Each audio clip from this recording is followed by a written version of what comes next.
ಹೊಸಕುರಲ್ನ ನೇರ ಪ್ರಸಾರದ ಕಾರ್ಯಕ್ರಮದಲ್ಲಿ ಇವತ್ತಿನ ವಿಷಯ ಕೋವಿಡ್ ಲಸಿಕೆ ಪರಿಣಾಮ ಪ್ರಯೋಜನ ಮತ್ತು ಮೂರನೇ ಅಲೆಗೆ ನಾಗರಿಕರಾದ ನಮ್ಮ ಜವಾಬ್ದಾರಿಗಳು ಹೊಣೆಗಾರಿಕೆ ಈ ವಿಷಯದ ಬಗ್ಗೆ ನೇರ ಪ್ರಸಾರ ಕಾರ್ಯಕ್ರಮ ನಡೆಯಲಿಕ್ಕಿದೆ. ಈ ನೇರ ಪ್ರಸಾರ ಕಾರ್ಯಕ್ರಮದಲ್ಲಿ ಕೋವಿಡ್ ಲಸಿಕೆ ಪರಿಣಾಮ ಪ್ರಯೋಜನ ಮತ್ತು ನಾಗರಿಕರಾದ ನಮ್ಮ ಜವಾಬ್ದಾರಿಗಳ ವಿಷಯದ ಬಗ್ಗೆ ನಮಗೆ ಮಾಹಿತಿಯನ್ನು ನೀಡಲಿಕ್ಕೆ ನಮಗೆ ಡಾಕ್ಟರ್ ಅಮರಶ್ರೀ ಅಮರನಾಥ್ ಶೆಟ್ಟಿ ಅವರು ನಮ್ಮೊಂದಿಗಿದ್ದಾರೆ.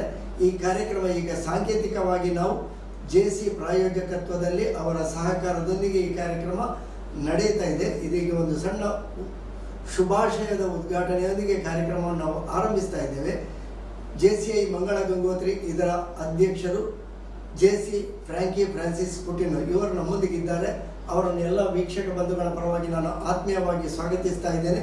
ಹಾಗೂ ಹೊಸಕುರಲ್ ಬಳಗದ ವತಿಯಿಂದ ಅವರಿಗೆ ನಾವು ಒಂದು ಸ್ವಾಗತದ ಶಾಲನ್ನು ಅರ್ಪಿಸ್ತಾ ಇದ್ದೇವೆ. ನಮ್ಮ ಮೊಹಮ್ಮದ್ ಆಸಿಫ್ ರವರು ಈ ಶಾಲನ್ನು ಅವರಿಗೆ ಕೊಡಬೇಕಾಗಿ ವಿನಂತಿ.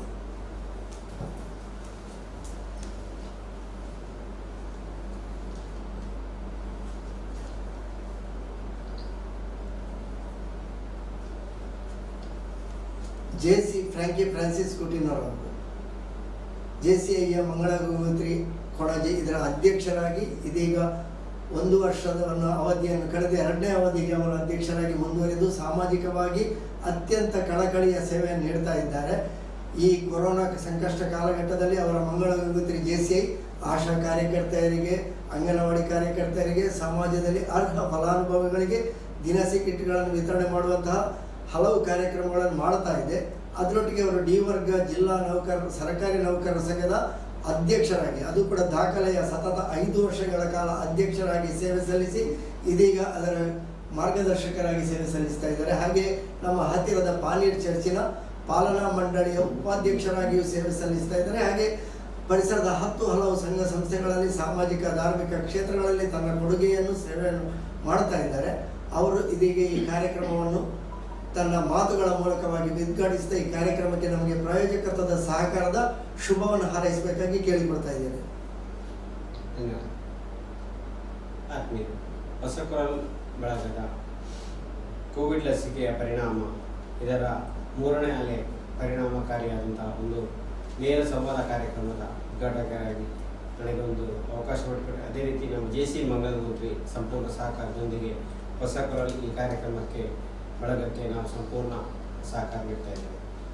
ಈ ದಿನದ ನೇರ ಸಂವಾದ ಕಾರ್ಯಕ್ರಮಕ್ಕೆ ಸಂಪನ್ಮೂಲ ವ್ಯಕ್ತಿಯಾಗಿ ಡಾಕ್ಟರ್ ಅಮರನಾಥ್ ಶೆಟ್ಟಿ, ಅದೇ ರೀತಿ ಈ ಸಂವಾದ ಕಾರ್ಯಕ್ರಮ ನಡೆಸಲಿಕ್ಕಿದ್ದಾರೆ ನಮ್ಮ ಜೆಸಿ ಸ್ಥಾಪಕ ಅಧ್ಯಕ್ಷರಾದ ತ್ಯಾಗಂ ಅವರಿಗೂ, ಅದೇ ರೀತಿ ನಮ್ಮ ಈ ಹೊಸಕುರಲ್ ಬಳಗಕ್ಕೆ ನಾನು ಶುಭ ಹಾರೈಸುತ್ತಾ ಈ ದಿನ ನೇರ ಸಂವಾದ ಕಾರ್ಯಕ್ರಮಕ್ಕೆ ನಾನು ಶುಭವನ್ನು ಕೊಡ್ತಾ ಇದ್ದೇನೆ. ಅದೇ ರೀತಿ ಕೊರೋನಾ ಮಹಾಮಾರಿಯ 3ನೇ ಅಲೆ ಯಾವ ರೀತಿ ಹರಡುತ್ತದೆ ಎಂಬ ಇದರ ಸುಂದರವಾದ ಸಂವಾದ ಕಾರ್ಯಕ್ರಮಕ್ಕೆ ನಾನು ಶುಭ ಹಾರೈಸುತ್ತಾ ಈ ಕಾರ್ಯಕ್ರಮ ಯಶಸ್ವಿಯಾಗಲಿ ಎಂದು ನಾನು ಈ ಹೊಸಕುರಲ್ ಬಳಗಕ್ಕೆ ಮತ್ತೊಮ್ಮೆ ಶುಭ ಹಾರೈಸ್ತೇನೆ.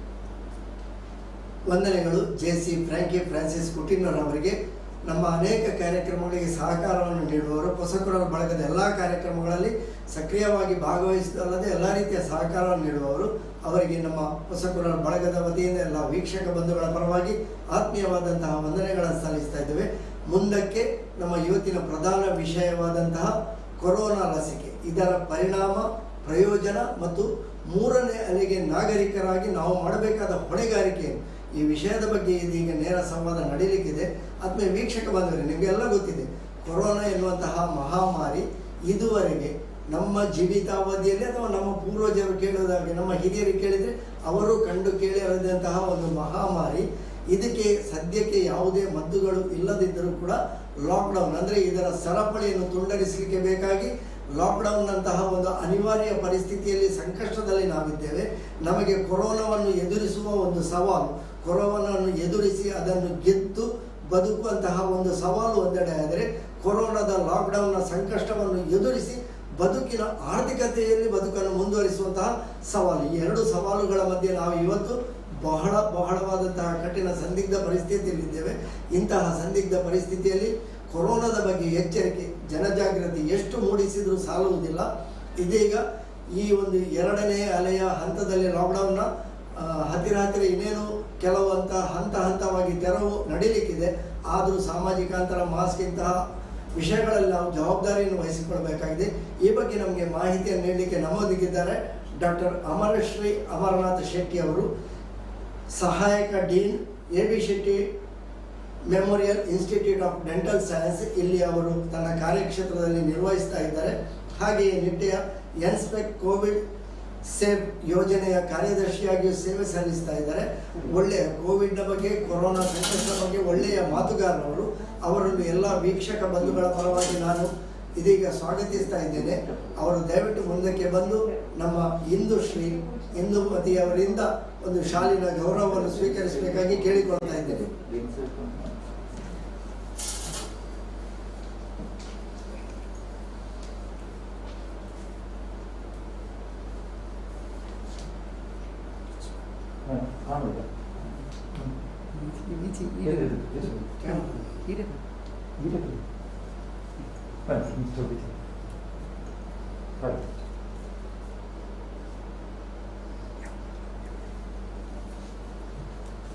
ಆತ್ಮೀಯ ವೀಕ್ಷಕ ಬಾಂಧವರೇ, ಮುಂದಕ್ಕೆ ಇದೀಗ ಒಂದು ಸಣ್ಣ ವಿರಾಮದ ನಂತರ ಈ ಕಾರ್ಯಕ್ರಮ ಕೋವಿಡ್ ಲಸಿಕೆ ಪರಿಣಾಮ ಪ್ರಯೋಜನ 3ನೇ ಅಲೆಗೆ ನಾವು ನಾಗರಿಕರಾಗಬೇಕಾಗಿ ಏನು ಮಾಡಬೇಕು ಎನ್ನುವಂತಹ ಮಾತುಕತೆ ಮುಂದುವರಿಯುತ್ತದೆ. ಈ ಮಾತುಕತೆಯನ್ನು ನಡೆಸಿಕೊಳ್ಳಲಿಕ್ಕೆ ನಮ್ಮೊಂದಿಗಿದ್ದಾರೆ ತ್ಯಾಗಂ ಹರೇಕಳರವರು.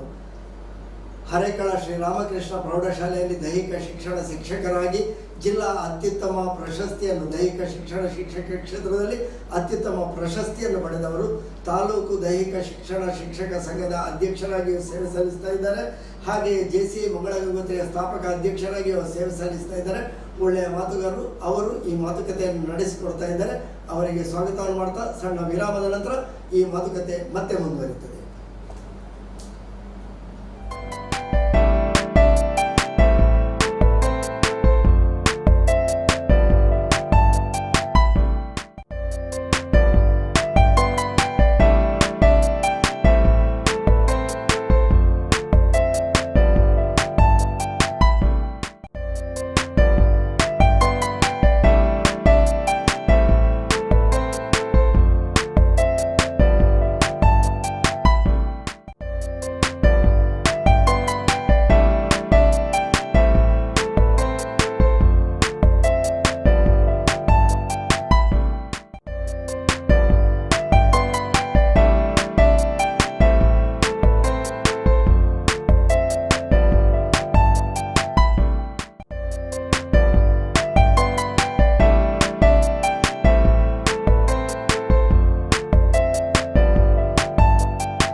ಆತ್ಮೀಯ ಹೊಸಕೊರಲು ವೀಕ್ಷಕ ಬಳಗ ಅವರಿಗೆ ಹೃತ್ಪೂರ್ವಕ ಸ್ವಾಗತವನ್ನು ವಹಿಸಿಕೊಂಡು ತಮಗೆಲ್ಲರಿಗೂ ಗೊತ್ತಿರುವ ಹಾಗೆ ಇವತ್ತು ನೇರ ಸಂವಾದ ಕಾರ್ಯಕ್ರಮ ಈ ಒಂದು ಹೊಸಕೊರಲ್ ಬಳಗದ ಮುಖೇನ ವಿವಿಧ ಸಾಮಾಜಿಕ ಜಾಲತಾಣದಲ್ಲಿ ಮೂಡಿಬರುವಂತಹ ಈ ಒಂದು ಸುಂದರ ಕಾರ್ಯಕ್ರಮವನ್ನು ವೀಕ್ಷಣೆ ಮಾಡಿಕೊಂಡಿರುವಂತಹ ಎಲ್ಲ ನಾಗರಿಕ ಬಂಧುಗಳಿಗೆ ಆತ್ಮೀಯವಾದ ಸ್ವಾಗತವನ್ನ ಮಾಡಿಕೊಂಡು ಬಂಧುಗಳೇ, ಇವತ್ತಿನ ವಿಚಾರ ತಮಗೆಲ್ಲರಿಗೂ ಗೊತ್ತಿದೆ.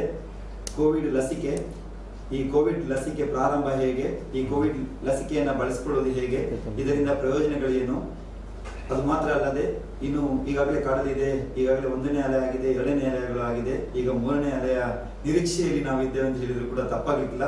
ಯಾವುದೇ ಅಲೆಗಳು ಬಂದರೂ ಕೂಡ ನಾಗರಿಕರು ಸಿದ್ಧತೆಯಲ್ಲಿ ಇರಬೇಕು. ಯಾಕೆಂದ್ರೆ ಈ ಕೋವಿಡ್ ಈ ಒಂದು ಮಹಾಮಾರಿಯ ಸರ್ಕಾರದ ಮಾರ್ಗಸೂಚಿಗಳು ಏನುಂಟೋ ಅದೆಲ್ಲವನ್ನು ಕೂಡ ಸರಿಯಾಗಿ ಪರಿಪಾಲನೆ ಮಾಡಬೇಕು. ಈ ನೆಲೆಯಲ್ಲಿ ಈ ಕೋವಿಡ್ ಲಸಿಕೆಯ ಪರಿಣಾಮಗಳು, ಅದರ ಪ್ರಭಾವ, ಅದು ಯಾವ ಮಟ್ಟಿಗೆ ನಮಗೆ ಯಶಸ್ವಿ ಪರಿಣಾಮ ಬೀರ್ತದೆ, ಪ್ರಯೋಜನ ಆಗ್ತದೆ ಎಂಬುದರ ಬಗ್ಗೆ ಸವಿವರವನ್ನ ಇಡೀ ನಮ್ಮ ಉಳ್ಳಾಲದ ಜನತೆಗೆ ತಿಳಿಸಲ್ಪಡಬೇಕಾದಂತಹ ಪ್ರಮುಖ ಜವಾಬ್ದಾರಿ ಕೂಡ ಈ ವಾಹಿನಿಗೆ ಬರ್ತದೆ. ಆ ನೆಲೆಯಲ್ಲಿ ಇವತ್ತು JCI ಮಂಗಳಾಸ್ಪತ್ರೆ ಕೊನಾಜೆಯ ಮುಂದಾಳತ್ವದಲ್ಲಿ ಬಹಳ ಉತ್ತಮವಾದ ಒಬ್ಬ ವೈದ್ಯರನ್ನ ಕರೆಸಿ ಈ ಒಂದು ಎಲ್ಲ ಸಂದೇಹಗಳಿಗೆ ಸರಿಯಾದ ಉತ್ತರವನ್ನ ತಿಳಿದುಕೊಳ್ಳುವಂತದ್ದು. ಈ ನೆಲೆಯಲ್ಲಿ ಇವತ್ತು ನಮ್ಮೊಂದಿಗಿದ್ದಾರೆ ಡಾಕ್ಟರ್ ಅಮರ್ಶ್ರೀ ಅಮರನಾಥ್ ಶೆಟ್ಟಿ ಅವರು. ತಮಗೆಲ್ಲ ಗೊತ್ತಿದೆ, AB Shetty memorial dental science ಇದರ ವಿದ್ಯಾರ್ಥಿ ಕ್ಷೇಮ ಪಾಲನೆ ಇದರ ಸಹಾಯಕ ಡೀನ್ ಆಗಿ ಕರ್ತವ್ಯ ನಿರ್ವಹಿಸ್ತಾ ಇದ್ದಾರೆ.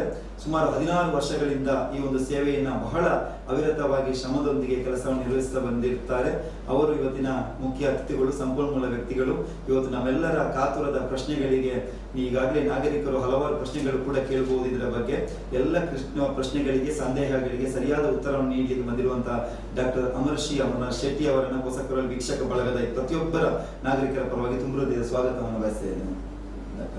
ಡಾಕ್ಟರ್, ನಿಮಗೆ ಈಗಾಗಲೇ ಗೊತ್ತಿದೆ, ಈಗಾಗಲೇ ಅದರ ವಿಚಾರಗಳನ್ನ ನಮ್ಮೊಂದಿಗೆ ಹಂಚಿಕೊಂಡಿದ್ದೇವೆ. ನಮ್ಮ ಕೋವಿಡ್ ಲಸಿಕೆ ಬಂದ ಕೂಡಲೇ ಎಲ್ಲರಿಗೂ ಹೆದರಿಕೆ ಇತ್ತು. ಒಂದು ಸಮಯದಲ್ಲಿ ಕೋವಿಡ್ ಲಸಿಕೆಯನ್ನ ಉಚಿತವಾಗಿ ನೀಡ್ತೇವೆ ಅಂತ ಹೇಳಿದ್ರು ಕೂಡ ಯಾರು ಜನ ಬಂದು ಪಡೆಯಲಿಕ್ಕೆ ರೆಡಿ ಇರಲಿಲ್ಲ. ಅಂತ ಸಂದರ್ಭದಲ್ಲಿ ನಮ್ಮ ನರೇಂದ್ರ ಮೋದಿಜಿ ಅವರು ಇಡೀ ರಾಷ್ಟ್ರದ ಪ್ರತಿಯೊಬ್ಬ ನಾಗರಿಕ ಕೂಡ ಲಸಿಕೆಯನ್ನು ಪಡೆದುಕೊಳ್ಳಲೇಬೇಕು ಎನ್ನುವಂತ ದೃಷ್ಟಿಕೋನದೊಂದಿಗೆ ಸಣ್ಣ ಮಟ್ಟಿಗೆ ಮೊದಲಿಗೆ ಆರೋಗ್ಯ ಇಲಾಖೆಯವರಿಗೆ ಕೊಟ್ಟರು, ಮತ್ತೆ ಪೊಲೀಸ್ ಇಲಾಖೆಯವರಿಗೆ ಕೊಟ್ಟರು, ಮತ್ತೆ 55 ವರ್ಷ ಮೇಲ್ಪಟ್ಟ ಜನರಿಗೆ ಲಸಿಕೆಯನ್ನು ಕೊಟ್ಟರು. ಇದೀಗ 18 ವರ್ಷ ಮೇಲ್ಪಟ್ಟ ಜನರಿಗೆ ಕೂಡ ಪ್ರತಿಯೊಬ್ಬ ನಾಗರಿಕ ಕೂಡ ಲಸಿಕೆ ನೀಡಬೇಕು ಅಂತೇಳಿ ಬಂದಿದೆ. ಇದು ಏನು ಡಾಕ್ಟರ್, ಈ ಕೋವಿಶೀಲ್ಡ್ ಅಂತಿದೆ, ಕೋವ್ಯಾಕ್ಸಿನ್ ಅಂತ ಇದೆ, ಇದರ ಪ್ರಯೋಜನಗಳು ಏನು ಎಂಬುದನ್ನ ನೀವು ಸರಿಯಾಗಿ ಈ ನಾಗರಿಕ ತಿಳಿಸಿಪಡಿಸಬೇಕು ಅಂತ ವಿನಂತಿ ಮಾಡಿಕೊಡ್ತೇನೆ. ಆಕ್ಚುಲಿ ಕೋವಿಶೀಲ್ಡ್ ಮತ್ತು ಕೋವ್ಯಾಕ್ಸಿನ್ ಇದು ಎರಡು ಭಾರತದಲ್ಲಿ ಪ್ರೊಡಕ್ಷನ್ ಆದ 2 ವ್ಯಾಕ್ಸಿನ್ಸ್ಗಳು. ಸದ್ಯಕ್ಕೆ ಎಲ್ಲ ಬದಿ ಕೊಡ್ತಾ ಇರೋದು ಕೋವಿಶೀಲ್ಡ್ ಮತ್ತು ಕೋವ್ಯಾಕ್ಸಿನ್. 3ನೇ ವ್ಯಾಕ್ಸಿನ್ ಕೂಡ ಬಂದಿದೆ. ನಮಗೆ ಗೊತ್ತಿದ್ದ ಹಾಗೆ ಕೋವಿಶೀಲ್ಡ್ ಕೋವ್ಯಾಕ್ಸಿನ್ ನಮ್ಗೆ ಸ್ವಲ್ಪ ಶಾರ್ಟೇಜ್ ಇದೆ ವ್ಯಾಕ್ಸಿನ್ಸ್ ಇದು ಭಾರತದಲ್ಲಿ. ಅದಕ್ಕೋಸ್ಕರ ಈಗ 3ನೇ ವ್ಯಾಕ್ಸಿನ್ ಬಂದಿದೆ, ಅದು ಸ್ಪಟ್ನಿಕ್ ಅಂತ. ಸ್ಪಟ್ನಿಕ್ ಇಸ್ ಎ ಕಂಪನಿ ಫ್ರಮ್ ರಷ್ಯಾದಿಂದ ಬಂದ ಕಂಪನಿ. ಅದು ಸಹ ತುಂಬ ಒಳ್ಳೆಯದಿದೆ. ಈಗ ಕೋವಿಶೀಲ್ಡ್ ಮತ್ತು ಕೋವ್ಯಾಕ್ಸಿನ್ ಬೇಸಿಕ್ ಡಿಫ್ರೆನ್ಸ್, ಚಿಕ್ಕ ಡಿಫ್ರೆನ್ಸ್ ಇದೆ 2 ವ್ಯಾಕ್ಸಿನ್ಸ್ಗೆ. ಒಂದು ಅದರ ಫಸ್ಟ್ ಡೋಸ್ ಮತ್ತು ಸೆಕೆಂಡ್ ಡೋಸ್. ಮೊದಲನೆಯ ಡೋಸ್ ತಗೊಂಡು 2ನೇ ಡೋಸನ್ನು ಯಾವಾಗ ತಗೊಳ್ಬೇಕು. ಈಗ ಕೋವಿಶೀಲ್ಡ್ ಅಲ್ಲಿ ಆದರೆ 84 ದಿವಸ, ಅಂದರೆ 6 to 8 ವೀಕ್ಸ್, ಅದಾದ ಮೇಲೆ 2ನೇ ಡೋಸನ್ನು ತಗೊಳ್ಳೋದು. ಕೋವ್ಯಾಕ್ಸಿನ್ಗೆ 4 ರಿಂದ 6 ವಾರ ಅಂತ ಹೇಳಿದ್ದಾರೆ. ಸ್ವಲ್ಪ ಜಾಸ್ತಿ ಆದರೂ ತೊಂದರೆ ಇಲ್ಲ. ಅದೇ ಥರ ಸ್ಪಟ್ನಿಕ್ ಅಂತ ಬಂದ ವ್ಯಾಕ್ಸಿನ್, ಈಗ ಕೋವಿಶೀಲ್ಡ್ 70% ಎಫೆಕ್ಟಿವ್ನೆಸ್, ಕೋವ್ಯಾಕ್ಸಿನ್ ಒಂದು 55 ರಿಂದ 60% ಎಫೆಕ್ಟಿವ್ನೆಸ್ ಇದೆ 2 ವ್ಯಾಕ್ಸಿನ್ಸ್ಗೆ. ಅದೇ ಸ್ಪಟ್ನಿಕ್ ವ್ಯಾಕ್ಸಿನ್ಗೆ 90% ಎಫೆಕ್ಟಿವ್ನೆಸ್ ಇದೆ. ವ್ಯಾಕ್ಸಿನ್ಸ್ ಯಾವುದಾದ್ರೂ ತಗೊಂಡ್ರು ಪರವಾಗಿಲ್ಲ, ಆದರೆ ಆದಷ್ಟು ಬೇಗ ತಮ್ಮನ್ನ ವ್ಯಾಕ್ಸಿನೇಟ್ ಮಾಡ್ಕೊಳ್ಳಿ ಅಂತ ನಮ್ಮದು ರಿಕ್ವೆಸ್ಟ್. ಯಾಕಂದ್ರೆ ಇಲ್ಲಿ ಎಷ್ಟು ಬೇಗ ನೀವು ವ್ಯಾಕ್ಸಿನೇಟ್ ಮಾಡ್ಕೊಳ್ತೀರಿ ಅಷ್ಟು ಒಳ್ಳೇದು ಈ ಕೊರೋನಾನ ಎದುರಿಸೋಕ್ಕೆ. ನಾನು ಒಂದು ಗ್ಯಾರಂಟಿ ಕೊಡೋದಿಲ್ಲ, ವ್ಯಾಕ್ಸಿನ್ ತಗೊಂಡ ಮೇಲೆ ನೀವು ಪುನಃ ಪಾಸಿಟಿವ್ ಆಗೋದಿಲ್ಲ, ಅದನ್ನು ತಡೆಗಣಿಸುತ್ತೆ ಅಂತ ನಾನು ಹೇಳೋದಿಲ್ಲ. ಆದರೆ ಇನ್ ಕೇಸ್ ನೀವು ವ್ಯಾಕ್ಸಿನ್ ತಗೊಂಡಿದ್ರೆ ನೀವು ಪಾಸಿಟಿವ್ ಆದರೂ ಕೂಡ ನಿಮ್ಮ ಬಾಡಿಗೆ ಆ ಫೈಟಿಂಗ್ ಕೆಪಾಸಿಟಿ ಅಂತೂ ಡೆಫಿನೆಟ್ ಆಗಿ ಜಾಸ್ತಿ ಇರುತ್ತೆ. ಅದಕ್ಕೋಸ್ಕರ ನಾವು ಆದಷ್ಟು ಬೇಗ ತಮ್ಮನ್ನ ವ್ಯಾಕ್ಸಿನ್ ಮಾಡ್ಕೊಳ್ಳಿ ಅಂತ ಹೇಳ್ತೇವೆ. ಓಕೆ, ಇದು ಸರಿ, ಎಲ್ಲರೂ ಪ್ರತಿಯೊಬ್ಬರು ಕೂಡ ಪಡೆದುಕೊಳ್ಳಲೇಬೇಕು ಎನ್ನುವಂಥದ್ದು ನಿಮ್ಮ ಅಭಿಪ್ರಾಯ. ಆದರೆ ಇನ್ನೂ ಕೂಡ ನಾಗರಿಕರಲ್ಲಿ ಸರಿಯಾದ ಒಂದು ಧೈರ್ಯ ಬರಲಿಲ್ಲ ಡಾಕ್ಟರ್. ಅದರಲ್ಲಿ ಏನಂತಂದ್ರೆ ಅದರಲ್ಲಿ ತೆಗೆದುಕೊಂಡ್ರೆ ಬೇರೆ ಬೇರೆ ಸಮಸ್ಯೆಗಳು ಆಗ್ತವಾ, ಬೇರೆ ಬೇರೆ ರೀತಿಯ ಡೇಂಜರ್ಸ್ಗಳು ಬರ್ತದೆ ಅಂತ ಹೇಳ್ತಾರೆ. ಕೆಲವರು ನೋವು ಬಂದ್ರೆ ಏನಾದ್ರು ಹಾಗೆ ಆಗ್ತದೆ ಅಂತ ಹೇಳಿ ಯಾರೋ ಒಬ್ರು ಸುಮ್ಮನೆ ಸುಳ್ಳು ಸುದ್ದಿ ಹಬ್ಬಿಸಿಬಿಟ್ಟು ಈ ರೀತಿಯಲ್ಲಿ ಕೆಲವು ಗ್ರಾಮೀಣ ಪ್ರದೇಶದಲ್ಲಿ ಇನ್ನೂ ಕೂಡ ಧೈರ್ಯ ಬರಲಿಲ್ಲ. ಇದಕ್ಕೆ ಏನು ಹೇಳಲಿಕ್ಕೆ ಬಯಸ್ತೇವೆ? ಆ ಧೈರ್ಯ ಬಾರದೇ ಇರುವ ಕಾರಣ ಏನಂದ್ರೆ ವ್ಯಾಕ್ಸಿನ್ ಕೊಟ್ಟ ಮೇಲೆ ಚಿಕ್ಕ ಪುಟ್ಟ ರಿಯಾಕ್ಷನ್ಸ್ ಆಗೋದು ಬಾಡಿಯಲ್ಲಿ. ಅದು ರಿಯಾಕ್ಷನ್ಸ್ ಅಂತ ಹೇಳೋದಿಲ್ಲ ನಾನು. ಈಗ ವ್ಯಾಕ್ಸಿನ್ ಅಲ್ಲಿ ಇರೋದೇನು, ಒಂದು ಚಿಕ್ಕ ಅಂಶ, ಆ ವೈರಸ್ಸಿನ ಒಂದು ಚಿಕ್ಕ ಅಂಶನೇ ಇರೋದು ವ್ಯಾಕ್ಸಿನ್ ಅಲ್ಲಿ. ಅದನ್ನ ಇನ್ಆಕ್ಟಿವ್ ಫಾರ್ಮ್ ಅಲ್ಲಿ, ಇಲ್ಲಿದ್ರೆ ಬರೀ ಒಂದು ಚಿಕ್ಕ ಅಂಶದಲ್ಲಿ ನಾವು ಹಾಕ್ತೇವೆ. ಯಾವುದೇ ಒಂದು ರೋಗ ಬಂದ್ರೆ ಅದಕ್ಕೆ ನಾವು ವ್ಯಾಕ್ಸಿನ್ ಕೊಟ್ಟಾಗ ಆ ರೋಗದ ಒಂದು ಚಿಕ್ಕ ಅಂಶವನ್ನೇ ನಾವು ವ್ಯಾಕ್ಸಿನ್ ಅಲ್ಲಿ ಹಾಕಿರ್ತೇವೆ. ಅದನ್ನ ಆ ವ್ಯಾಕ್ಸಿನ್ ಮುಖಾಂತರ ಅದು ನಿಮ್ಮ ಬಾಡಿಗೆ ಹೋದಾಗ ನಿಮ್ಮ ಬಾಡಿ ಅದನ್ನ ಫಾರಿನ್ ಬಾಡಿ ಅಂತ ರೆಕಗ್ನೈಸ್ ಮಾಡಿಕೊಂಡು ನಿಮ್ಮ ಡಿಫೆನ್ಸ್ ಮೆಕ್ಯಾನಿಸಮ್ ಅನ್ನ ಆಕ್ಟಿವೇಟ್ ಮಾಡಿಕೊಂಡು ಆಂಟಿಬಾಡೀಸ್ ಅಂತ ಹೇಳ್ತೇವಲ್ಲ, ಅದು ಆಟೋಮ್ಯಾಟಿಕ್ ಆಗಿ ಪ್ರೊಡಕ್ಷನ್ ಆಗುತ್ತೆ ನಿಮ್ಮ ಬಾಡಿಯಲ್ಲಿ. ಆಗ ನಿಮ್ಮ ಬಾಡಿಗೆ ಆ ಫೈಟಿಂಗ್ ಕೆಪಾಸಿಟಿ ಟುವರ್ಡ್ಸ್ ಪರ್ಟಿಕ್ಯುಲರ್ ವೈರಸ್ಗಾಗಿ ಬರುತ್ತೆ. ಈಗ ಇಲ್ಲಿ ಏನಾಗೋದಂದ್ರೆ ಚಿಕ್ಕ ಅಂಶ, ಆ ವ್ಯಾಕ್ಸಿನ್ ಅಲ್ಲಿ ಆ ಕೊರೋನಾದ ಅಂಶವನ್ನೇ ನಿಮ್ಮ ಬಾಡಿಗೆ ಕೊಟ್ಟಾಗ ಅದು ಇನ್ಆಕ್ಟಿವ್ ಫಾರ್ಮ್, ಅದು ಸೇಫ್ ಆಕ್ಚುಲಿ. ಅದು ನಿಮಗೆ ಕೆಲವು ಕೊರೋನಾದ ಸಿಂಪ್ಟಮ್ಸ್ ಬರುವ ಸಾಧ್ಯತೆ. ಒಂದು ಫಸ್ಟ್ ಒಂದು 2-3 ದಿವಸ ಅದರಲ್ಲಿ ಕೈ ನೋವು ಬರುತ್ತೆ. ಕೈ ನೋವು ಬಂದ್ರೆ ಒಂದು 2-3 ದಿವಸ ಕೈ ಎತ್ತಲಿಕ್ಕೆ ಆಗುದಿಲ್ಲ. ಕೆಲವರಿಗೆ ಜ್ವರ ಸಿಕ್ಕಾಪಟ್ಟೆ ಬರುತ್ತೆ, ಜೋರ್ ಜ್ವರ ಬರುತ್ತೆ. ಕೆಲವರಿಗೆ ಮಲಗಿ ಬಿಡ್ತಾರೆ ಒಂದು 2-3 ದಿವಸ. ಮತ್ತೆ ಕೆಲವರಿಗೆ ಸ್ವಲ್ಪ ವಾಂತಿ ಬಂದಾಗೆ ಆಗ್ಬೋದು, ಇಲ್ಲದ್ರೆ ಸ್ವಲ್ಪ ಅನ್ಈಸಿನೆಸ್ ಆಗ್ಬೋದು. ಇದು ಸ್ವಾಭಾವಿಕ. ಇದರಿಂದ ಏನು ಪ್ಯಾನಿಕ್ ಆಗುವಂತ ಪರಿಸ್ಥಿತಿ ಬೇಡ.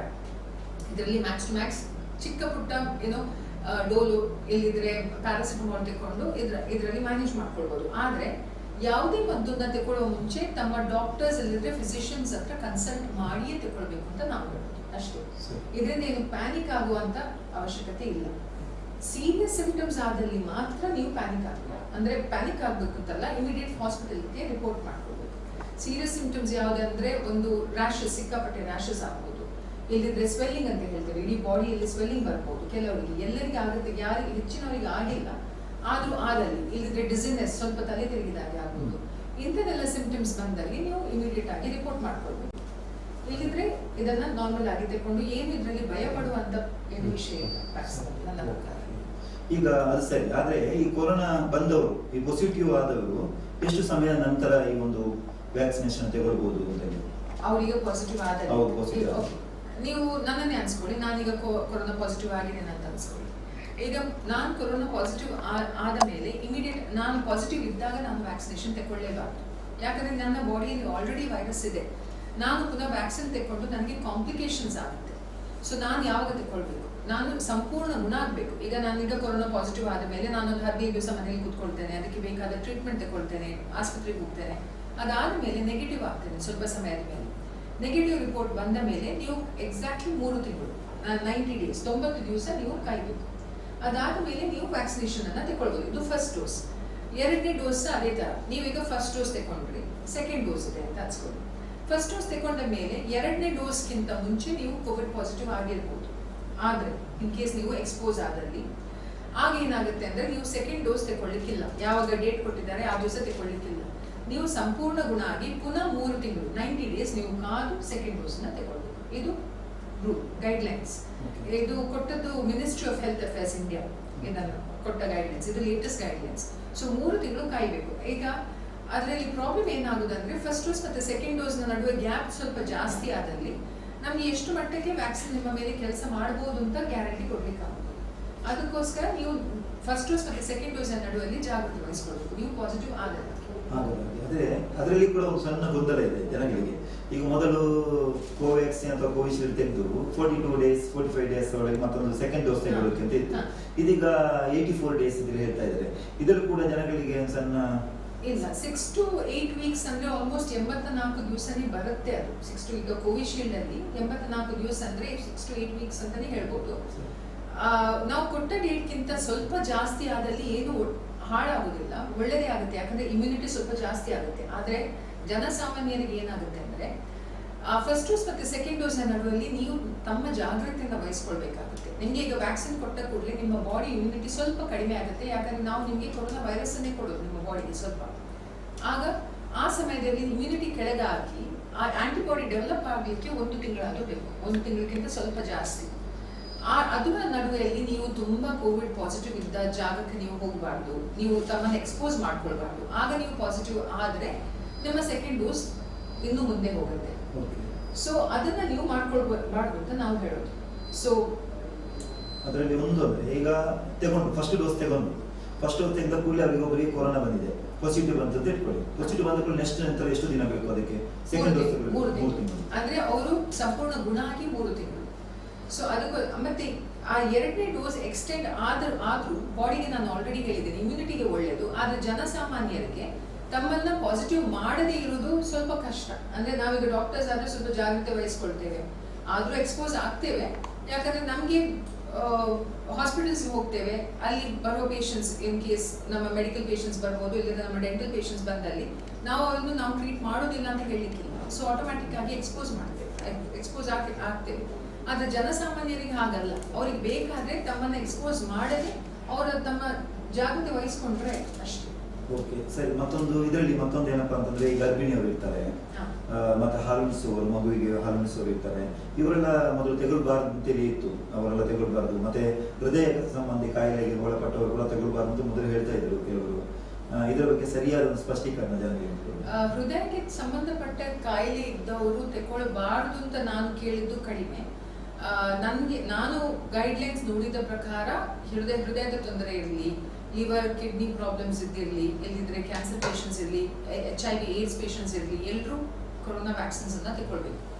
ನಿಮ್ಮ ಬಾಡಿ ಈಗ ಸಿಕ್ಕಾಪಟ್ಟಿ ಕ್ರಿಟಿಕಲ್ ಆಗಿದ್ರೆ, ಇನ್ ಕೇಸ್ ಕೆಲವರು ICU ಅಲ್ಲಿ ಇರ್ತಾರೆ, ಅವರು ಆ ಸಮಯದಲ್ಲಿ ವ್ಯಾಕ್ಸಿನೇಷನ್ ತಗೊಳ್ಳಿಕ್ಕೆ, ಅವರು ICUಕ್ಕಿಂತ ಹೊರಗೆ ಬಂದು ಆಮೇಲೆ ಸಂಪೂರ್ಣ ಗುಣ ಆಗಿ ಒಂದು 2 ತಿಂಗಳ ಮೇಲೆ ವ್ಯಾಕ್ಸಿನೇಷನ್ ಅನ್ನ ತಗೊಳ್ಬಹುದು. ಈಗ ಗರ್ಭಿಣಿಯವರ ವಿಷಯ ಹೇಳಿದ್ರಿ ನೀವು, ಇದು ಸಹ ಮಿನಿಸ್ಟ್ರಿ ಆಫ್ ಹೆಲ್ತ್ ಅಫೇರ್ಸ್ ಇಂಡಿಯಾದ ಲೇಟೆಸ್ಟ್ ಗೈಡ್ಲೈನ್ಸ್. ಗರ್ಭಿಣಿಯವರು ವ್ಯಾಕ್ಸಿನೇಷನ್ ತಗೊಳ್ಳಿಕ್ಕಿಲ್ಲ, ಅದು ಹೌದು. ಆದ್ರೆ ಫೀಡಿಂಗ್ ಮಾಡುವಂತ ತಾಯಂದಿರು, ಹಾಲು ಕೊಡುವಂತ ತಾಯಂದಿರು ವ್ಯಾಕ್ಸಿನೇಷನ್ ತಗೊಳ್ಬಹುದು. ಈಗ ಸದ್ಯದ ಮಟ್ಟಕ್ಕೆ ಡೆಫಿನೆಟ್ ಆಗಿ ತಗೊಳ್ಬಹುದು. ಮತ್ತೆ ಹಾಲು ಕೊಡುವಾಗ ಕೆಲವು ತಾಯಂದಿರು ಪಾಸಿಟಿವ್ ಆಗಿರ್ಬೋದು, ಕೋವಿಡ್ ಪಾಸಿಟಿವ್ ಆದಲ್ಲಿ ನೀವು ನಿಮ್ಮ ಫೀಡಿಂಗ್ ಅನ್ನ ಸ್ಟಾಪ್ ಮಾಡ್ಲಿಕ್ಕಿಲ್ಲ, ನೀವು ಕಂಟಿನ್ಯೂ ಮಾಡಬೇಕು. ಯಾಕಂದ್ರೆ ಆ ಮಗುವಿಗೆ ಮೇನ್ ನಿಮ್ಮ ಫೀಡಿಂಗ್ ಇಂದ ಬರುವ ನ್ಯೂಟ್ರಿಷನ್ಸ್, ಪೌಷ್ಟಿಕ ಆಹಾರಗಳು ಬರ್ತಾನೆ ಇರುತ್ತೆ ನಿಮ್ಮ ಮಿಲ್ಕ್ ಅಲ್ಲಿ.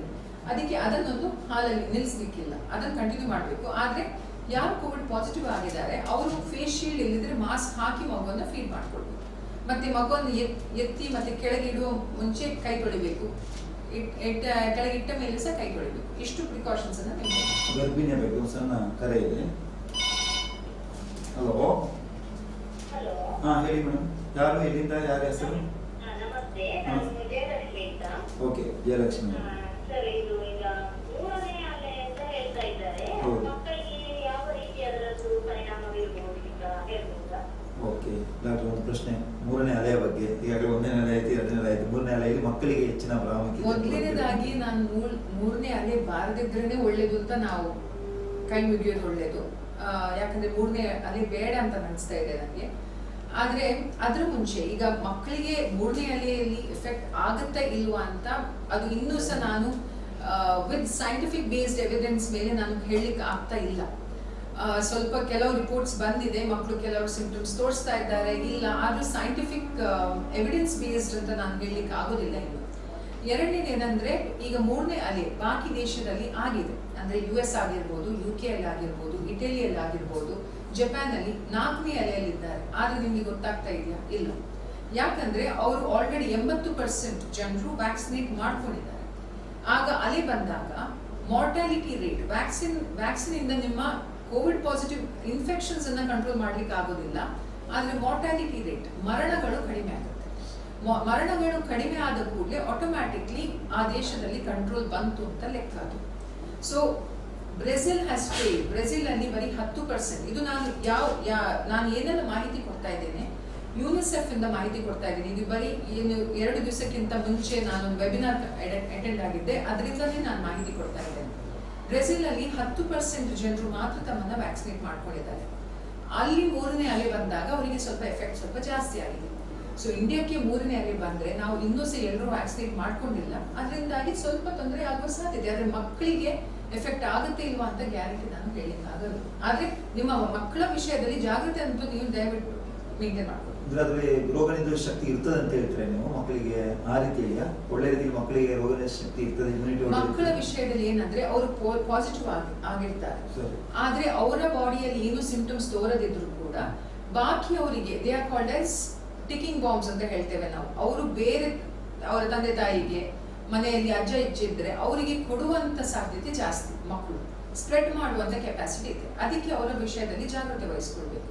ಅವರ ಬಾಡಿಯಲ್ಲಿ ಅಷ್ಟು ಸಿಂಪ್ಟಮ್ಸ್ ತೋರದಿದ್ರು ಅಗೇನ್ ಮಕ್ಕಳು ಅಂತ ಹೇಳಿದ ಕೂಡಲೇ 12 ವರ್ಷ ಪ್ರಾಯ ಕಳೆದ ಕೂಡಲೇ ಅವ್ರು ಯಾವಾಗ ಅಡಾಲಸೆನ್ಸ್ ಅಂತ ಕರಿತೇವೆ ನಾವು, ಅವರ ಪ್ಯೂಬರ್ಟಿ ಬಂದಾಗ 12 ವರ್ಷ ಪ್ರಾಯ, ಅವರ ಪ್ಯೂಬರ್ಟಿ ಆದ ಮೇಲೆ 12 ವರ್ಷ ಪ್ರಾಯಕ್ಕೆ ಕೊರೋನಾ ಪಾಸಿಟಿವ್ ಆದ್ರೂ ಅದೇ ಟ್ರೀಟ್ಮೆಂಟ್ 18 ವರ್ಷ ಪ್ರಾಯಕ್ಕಿಂತ ಮೇಲೆ ಇದ್ದ ವ್ಯಕ್ತಿಗೆ ಹೇಗೆ ಕೊರೋನಾ ಪಾಸಿಟಿವ್ ಅಂತ ಹೇಳ್ತೇವೆ ಅದೇ ತುಲನಾ ಮಾಡ್ಕೊಳ್ಬಹುದು. They are treated as adults basically. ಗೊತ್ತಾಯ್ತಲ್ಲ, ಅದು ಅಂದ್ರೆ ಅದೇ ಸಿಂಪ್ಟಮ್ಸ್ ಅವರಿಗೆ ಬರ್ಬೋದು. ಸರಿ ಸರ್. ಮತ್ತೆ ಆತ್ಮೀಯ ವೀಕ್ಷಕ ಬಂಧುಗಳೇ, ಸಣ್ಣ ಒಂದು ವಿರಾಮ ತೆಗೆದುಕೊಂಡು ಮತ್ತೆ ಮುಂದುವರಿಸೋಣ. ಯಾರಿಗಾದ್ರೂ ಈ COVID-19 ಸಂಬಂಧಪಟ್ಟ ಹಾಗೆ ಕೋವ್ಯಾಕ್ಸಿನ್, ಕೋವಿಶೀಲ್ಡ್ ಆಗಿರ್ಬೋದು, ಇಂತಹ ಕೋವಿಡ್ ಲಸಿಕೆಯ ಬಗ್ಗೆ ಏನಾದರೂ ಮಾಹಿತಿಗಳು, ಸಂದೇಹಗಳು ಕಂಡು ಬಂದಿವೆ, ಆದಷ್ಟು ಬೇಗ ಕರೆ ಮಾಡಿ ನಮ್ಮೊಂದಿಗೆ ಸಂದೇಹವನ್ನು ಹಂಚಿಕೊಳ್ಬೇಕು. ನಮಗೆ ಉತ್ತಮ ಡಾಕ್ಟರ್ ನಮ್ಮೊಂದಿಗೆ ಇದ್ದಾರೆ. ಸುಮಾರು 17 ವರ್ಷಗಳ ಸೇವೆಯನ್ನು ಸಲ್ಲಿಸ್ತಾ ಇದ್ದಾರೆ. ವಿಶೇಷವಾದ ಪ್ರಾಜೆಕ್ಟ್ಗಳಲ್ಲಿ ಕೂಡ ಕಾರ್ಯದರ್ಶಿಯಾಗಿ ಕೂಡ ವರ್ಕ್ ಮಾಡ್ತಾ ಇದ್ದಾರೆ. ಅವರ ಹತ್ರ ಪ್ರಶ್ನೆಗಳನ್ನು ಕೇಳಿಕೊಳ್ಬಹುದು, ಅಭಿಪ್ರಾಯಗಳನ್ನು ತಮ್ಮನ್ನು ಹಂಚಿಕೊಳ್ಬಹುದು ಅಂತ ಹೇಳಿಕೊಳ್ತಾ ತನ್ನ ಒಂದು ವಿಶ್ರಾಂತಿ ತೆಗೆದುಕೊಳ್ತೇನೆ.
ವೀಕ್ಷಕ ಬಂಧುಗಳೇ, ನಮ್ಮ ಇದೀಗ ನೇರ ಸಂವಾದ ಕಾರ್ಯಕ್ರಮವನ್ನು ಮುಂದುವರಿಸ್ತಾ ಇದ್ದೇವೆ. ನಮ್ಮೊಂದಿಗೆ ಡಾಕ್ಟರ್ ಅಮರ್ನಾಥ್ ಶೆಟ್ಟಿ ಅವರು ನಮ್ಮೊಂದಿಗಿದ್ದಾರೆ.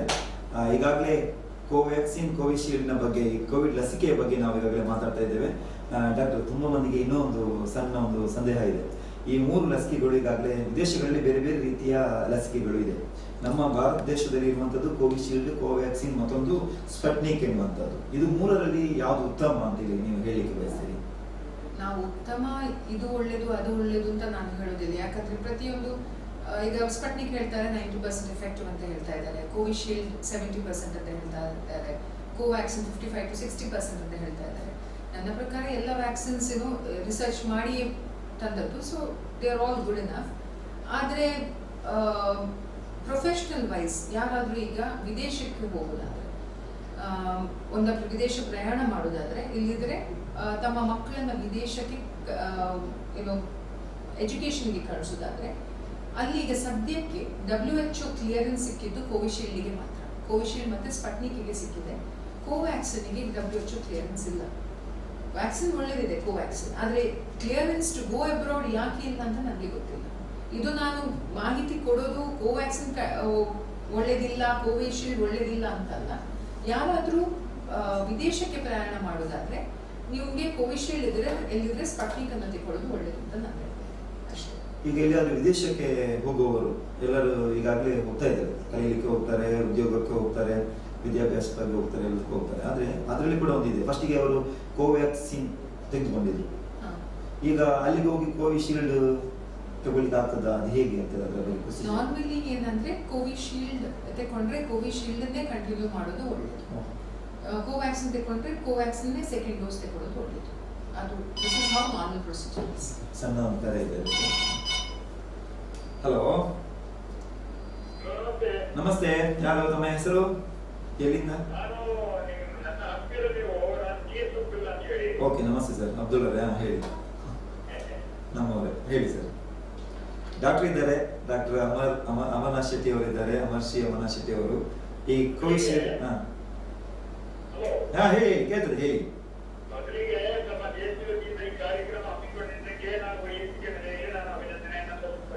ಓಕೆ, ಧನ್ಯವಾದಗಳು. ಸರಿ,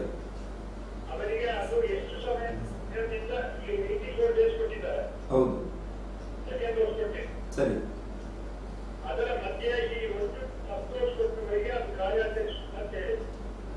ಕಾರ್ಯಾಚರಿಸುತ್ತದೆ ಅಂತೀಯಾ? ಸರಿ.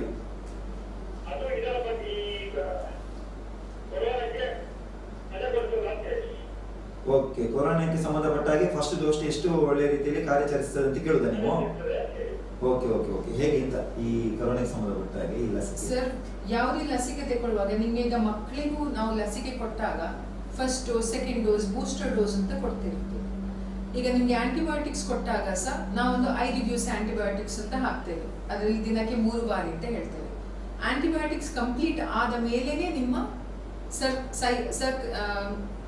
ಸೈಕಲ್ ಕಂಪ್ಲೀಟ್ ಆಗೋದು, ಗುಣ ಆಗ್ಬೇಕಾದ್ರೆ. ಸೊ ಬರೀ ಕೋವಿಡ್ ಫಸ್ಟ್ ಡೋಸ್ ತೆಕ್ಕೊಂಡು 2ನೇ ಡೋಸ್ ತೆಕ್ಕೊಳ್ಳದೆ ಇದ್ರೆ ಅದು ಆಗುದಿಲ್ಲ. That's one point. ಎರಡನೇದೇನಂದ್ರೆ ಫಸ್ಟ್ ಡೋಸ್ ತೆಕ್ಕೊಂಡು 2ನೇ ಡೋಸ್ನ ನಡುವಲ್ಲಿ ಆಂಟಿಬಾಡೀಸ್ ಡೆವಲಪ್ ಆಗ್ತಾ ಇದೆ. ಅದು ಆಗುವಾಗ ಅಟ್ಲೀಸ್ಟ್ 1 ತಿಂಗಳಿಗಿಂತ ಸ್ವಲ್ಪ ಜಾಸ್ತಿ.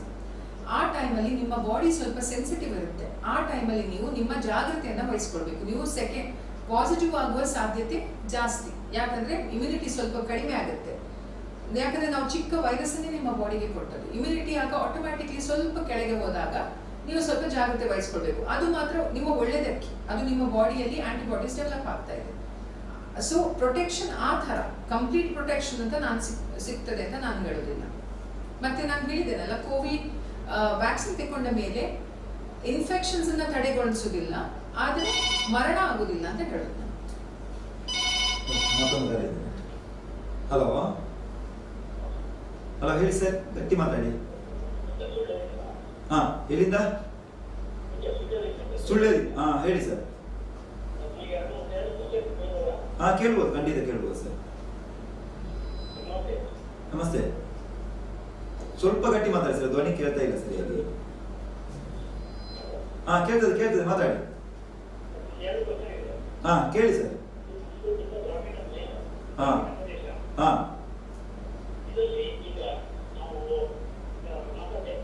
ಹಾ ಸರಿ ಸರಿ ಹಾ ಸರಿ ಸರಿ ಓಕೆ ಅಷ್ಟೇ ಪ್ರಶ್ನೆಗಳು, 2 ಪ್ರಶ್ನೆಗಳು. ಓಕೆ, ಧನ್ಯವಾದಗಳು. ದೂರದ ಸುಳ್ಯದಿಂದ ನೀವು ಕರೆ ಮಾಡಿದ್ರಿ, ನಿಮಗೆ ವಿಶೇಷವಾಗಿ ನಾವು ಹೊಸಕರ ಬಳಗದ ವತಿಯಿಂದ ಧನ್ಯವಾದವನ್ನು ಸಲ್ಲಿಸ್ತಾ ಇದ್ದೇವೆ. ಒಳ್ಳೆಯ ಪ್ರಶ್ನೆಯನ್ನು ಕೇಳಿದ್ರು ಡಾಕ್ಟರ್. ವಿಶೇಷವಾಗಿ ಗ್ರಾಮೀಣ ಭಾಗದಲ್ಲಿ ಇದ್ದಾರೆ, ಈಗ ಸುಳ್ಯ, ಪುತ್ತೂರು ಆ ಕಡೆ ಎಲ್ಲ ಈ ನಮ್ಮ ಕೋವಿಶೀಲ್ಡ್ನ ಬಗ್ಗೆ ಆಗಲಿ, ಲಸಿಕೆ ಆಗಲಿ ಸರಿಯಾದ ಜಾಗೃತಿ ಆಗಿಲ್ಲ. ಈ ಜಾಗೃತಿಯಲ್ಲಿ ನಾವು ಹಿಂದೆ ಬಿದ್ದಿದ್ದೇವೆ, ನಿಜವಾಗಿ ನಾವೆಲ್ಲ ಒಪ್ಪಿಕೊಳ್ಳಬೇಕಾದಂತ ವಿಚಾರ. ಇವತ್ತು ಡಾಕ್ಟರ್ಗಳು ಕೊರೋನಾ ಕಡೆ ಹೋಗುವಂತದ್ದ ಅಥವಾ ಇದರ ಬಗ್ಗೆ ಜಾಗೃತಿ ಮೂಡಿಸೋದು. ಇಂಥ ಸಂದರ್ಭದಲ್ಲಿ ಅವರಿಗೆ ಒಂದು ಡೌಟ್ ಏನಂತಂದ್ರೆ, ಈ ತೆಗೆದುಕೊಳ್ಳ ನಾನು ಮೊದಲೇ ಹೇಳಿದ್ದೇನೆ ಇದರ ಬಗ್ಗೆ 2ನೇ ಸತಿ ನೀವು ಹೇಳಬೇಕಾಗ್ತದೆ. ಅಡ್ಡ ಪರಿಣಾಮದ ಬಗ್ಗೆ ಇದು ತೆಗೆದುಕೊಂಡ ಕೂಡಲೇ ಕೆಲವರಿಗೆ ಇನ್ನು ಹಳ್ಳಿಯಲ್ಲಿ ಏನಂತಂದ್ರೆ ಏನಾದರೂ ನೋವು ಬರ್ತದೆ, ಜ್ವರ ಬರ್ತದೆ, ಅದು ಬೇರೆ ಬೇರೆ ಹಳ್ಳಿಯಲ್ಲಿ ಹಾಗೇನೆ ಏನಾದರೂ ಅದು ಸೇವಿಸಬಾರ್ದು, ಇದು ಸೇವಿಸಬಾರ್ದು, ತೆಗೆದು ಕೂಡಲೇ ಬೇರೆ ಏನಾದ್ರು ಸೇವಿಸಿದ್ರೆ ನೀವು ಜ್ವರದಲ್ಲಿ ಬೀಳ್ತೀರಿ ಹಾಗೆ ಅಂತ ಹೇಳ್ಬೇಕು. ಬೇರೆ ಏನಾದರೂ ಮಟನ್ ಚಿಕನ್ ಊಟ ಮಾಡಬಾರ್ದು ಅಂತ ಈ ರೀತಿಯಲ್ಲಿ ಕೂಡ ಸಣ್ಣ ಸಣ್ಣ ಇದಿದೆ. ಹಾಗಾಗಿ ಅಡ್ಡ ಪರಿಣಾಮ ಅದರ ಬಗ್ಗೆ ಅಂತ ಅದರ ಬಗ್ಗೆ ಪ್ರಶ್ನೆ ಬರ್ತಾ ಇದೆ. ಅಂದ್ರೆ ಗ್ರಾಮೀಣರಿಗೆ ಹೇಗೆ ನಾವು ಕನ್ವಿನ್ಸ್ ಅಲ್ಲ, ಅಡ್ಡ ಪರಿಣಾಮ. ಈ ಲಸಿಕೆ ಕೊಟ್ಟ ಮೇಲೆ ಅದ ನಂತರ ಏನಾದರೂ ಬಾಧಿತರಾಗ್ತಾರ ಅಂತ ಡೌಟ್ ಇದ್ದಾರೆ. ಇಲ್ಲ, ಗ್ರಾಮೀಣದಲ್ಲಿ ಈಗ ಅದು ಬರೀ ಗ್ರಾಮೀಣ ಪ್ರದೇಶದಲ್ಲಿ ಮಾತ್ರ ಅಲ್ಲ, ಈಗ ಮಂಗಳೂರಿನಂತ ಸಿಟಿಯಲ್ಲಿ ಸಹ ಅಂತ ಡೌಟ್ಸ್ಗಳು ಇವೆ. ನಾವು ಏನ್ ಮಾಡ್ಬೇಕಂದ್ರೆ ಗ್ರಾಮೀಣ ಪ್ರದೇಶಕ್ಕೆ ಮೊದಲು ವ್ಯಾಕ್ಸಿನೇಷನ್ ಕೊಡುವ ಮುಂಚೆನೆ, ಈಗ ಆಲ್ರೆಡಿ ಲೇಟ್ ಆಗಿದೆ ಆದ್ರೂ ಸಹ ಆದಷ್ಟು ಅಲ್ಲಿ ವಾರ್ಡ್ ಮುಖಾಂತರ, ಇಲ್ಲಿದ್ರೆ ಅಲ್ಲಿ ಇರುವ ಚಿಕ್ಕ ಚಿಕ್ಕ NGOs ಆಗಿರ್ಬೋದು, ಚಿಕ್ಕ ಚಿಕ್ಕ ಸಂಸ್ಥೆ, ಈಗ JC ಅಂತ ಹೇಳಿದ್ರು, ಈಗ ರೋಟರಿ ಆಗಿರ್ಬೋದು, ಈ ಎಲ್ಲ ಸಂಸ್ಥೆಗಳು ಅಲ್ಲಿರುವ ಸುತ್ತಮುತ್ತ ಇರುವ ಶಾಲೆಗಳು, ಇಲ್ಲಿದ್ರೆ ಶಾಲೆಯ ಟೀಚರ್ಸ್ಗಳಾಗ್ಬೋದು, ಇಲ್ಲಿದ್ರೆ ಸುತ್ತಮುತ್ತ ಇರುವ ಚಿಕ್ಕ ಚಿಕ್ಕ ಸಂಸ್ಥೆಗಳು, ಅಲ್ಲಿ ಮೆಡಿಕಲ್ ಸಂಸ್ಥೆಗಳಾಗಿರ್ಬೋದು, ಅವರ ಎಲ್ಲ ಕೋಆಪರೇಷನ್ ಇಟ್ಕೊಂಡು ನೀವೆಲ್ಲ ಚಿಕ್ಕ ಚಿಕ್ಕ ಗ್ರಾಮಗಳನ್ನ ಟಾರ್ಗೆಟ್ ಮಾಡಿಕೊಂಡು ಅವೇರ್ನೆಸ್ ಪ್ರೋಗ್ರಾಮ್ ಅನ್ನ ಕಂಡಕ್ಟ್ ಮಾಡ್ಕೊಳ್ಬೇಕು. ಆಗ ಏನಾಗುತ್ತೆ, ನೀವು ಲಸಿಕೆ ನೀವು ಕೊರೋನಾದ ವಿಷಯದಲ್ಲಿ ಆದಷ್ಟು ಮಾಹಿತಿಯನ್ನ ಜನರಿಗೆ ಕೊಡ್ತಾ ಇದ್ದೀರಾ. ಮಾಹಿತಿ ಸಿಕ್ಕಿದ ಕೂಡಲೇ ಭಯ ಅರ್ಧಕ್ಕರ್ಧ 50% ಕಡಿಮೆ ಆಗುತ್ತೆ. ಅದೇ ತರ ವ್ಯಾಕ್ಸಿನೇಷನ್ ವಿಷಯ ಕೂಡ, ಲಸಿಕೆ ವಿಷಯ ಕೂಡ ಆದಷ್ಟು ಮಾಹಿತಿಯನ್ನು ಕೊಡಬೇಕು. ನೀವು ಮೊದಲೇ ಹೇಳಿರ್ಬೇಕು ಅವ್ರ ಹತ್ರ, ಮುಂಜಾಗ್ರತೆ ಕ್ರಮವಾಗಿ ನಿಮ್ಗೆ ವ್ಯಾಕ್ಸಿನೇಷನ್ ಕೊಟ್ಟ ಕೂಡಲೇ ನಿಮ್ಗೆ ಜ್ವರ ಬರ್ಬೋದು, ನಿಮ್ಗೆ ಸ್ವಲ್ಪ ಆಯಾಸ ಆಗ್ಬೋದು, ಸಿಕ್ಕಾಪಟ್ಟೆ ಆಯಾಸ ಆಗ್ಬೋದು, 1-2 ದಿವಸ ಕೈ ಎತ್ತಲಿಕ್ಕೆ ಆಗ್ಲಿಕ್ಕಿಲ್ಲ, ಏನು ಪ್ಯಾನಿಕ್ ಆಗುವ ಅವಶ್ಯಕತೆ ಇಲ್ಲ, ಭಯ ಪಡ್ಕೊಳ್ಬೇಡಿ ಅಂತ ಹೇಳಿದ್ರೆ ಆಟೋಮ್ಯಾಟಿಕ್ ಆಗಿ ಆ ಅವೇರ್ನೆಸ್ ದಿಂದಾಗಿ ಅವರು ಭಯವನ್ನು ಕಡಿಮೆ ಮಾಡಿಕೊಂಡು ಅವ್ರು ಮುಂದೆ ಬರುವ ಸಾಧ್ಯತೆ. ಈಗ ನಾವು ಪೋಲಿಯೋ ವ್ಯಾಕ್ಸಿನ್ ಸಹ ಹಾಗೆ ಮಾಡಿದ್ದಲ್ವ ಮೊದಲಿಂದ ಸಹ. ಮೊದಲು ಒಂದು ಟೈಮಲ್ಲಿ ಪೋಲಿಯೋ ಇತ್ತು ಇಂಡಿಯಾದಲ್ಲಿ. ಇದೇ ತರ ಗ್ರಾಮೀಣ ಪ್ರದೇಶಕ್ಕೆ ಹೋಗಿ ಅವರಿಗೆ ಆದಷ್ಟು ಮಾಹಿತಿಯನ್ನು ಕೊಟ್ಟು ನಾವು ಅದನ್ನು ಈಗ ಪೋಲಿಯೋ ಕಂಪ್ಲೀಟ್ ಇರಾಡಿಕೇಟ್ ಆಗಿದೆ ಆಲ್ಮೋಸ್ಟ್. ಸ್ಮಾಲ್ ಪಾಕ್ಸ್ ಅದು ಸಹ ಅದೇ ತರ ಮಾಹಿತಿ ಕೊಟ್ಟೇ ಮಾಡ್ಬೇಕಲ್ಲದೆ ಬೇರೆ ಯಾವ ದಾರಿಯೂ ಇಲ್ಲ. ಸರಿ, ಅವರಿಗೆ ಉತ್ತರ ಸಿಕ್ಕಿದೆ ಅಂತೇಳಿ ಕಾಣಿಸ್ತದೆ. ಮತ್ತೊಂದು ಪ್ರಶ್ನೆ ಕೇಳಿದ್ರು, 3ನೇ ಅಲೆ ಬರ್ತದೆ ಅಂತೇಳಿ. ಅಲೆ ಬಗ್ಗೆ ಈಗಾಗಲೇ ತುಂಬಾ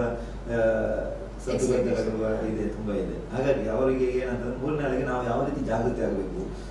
ಕೋವಿಡ್ ಅನ್ನ ಕಂಟ್ರೋಲ್ ಮಾಡೋದು ಬರೀ 3 ವಿಷಯ ಇದರಲ್ಲಿ. ಒಂದು ಸೋಷಿಯಲ್ ಡಿಸ್ಟೆನ್ಸಿಂಗ್. ಈಗ ಮೊದಲು ನಾವು 3 ಫೀಟ್ ಅಂತ ಹೇಳ್ತಾ ಇದ್ವಿ.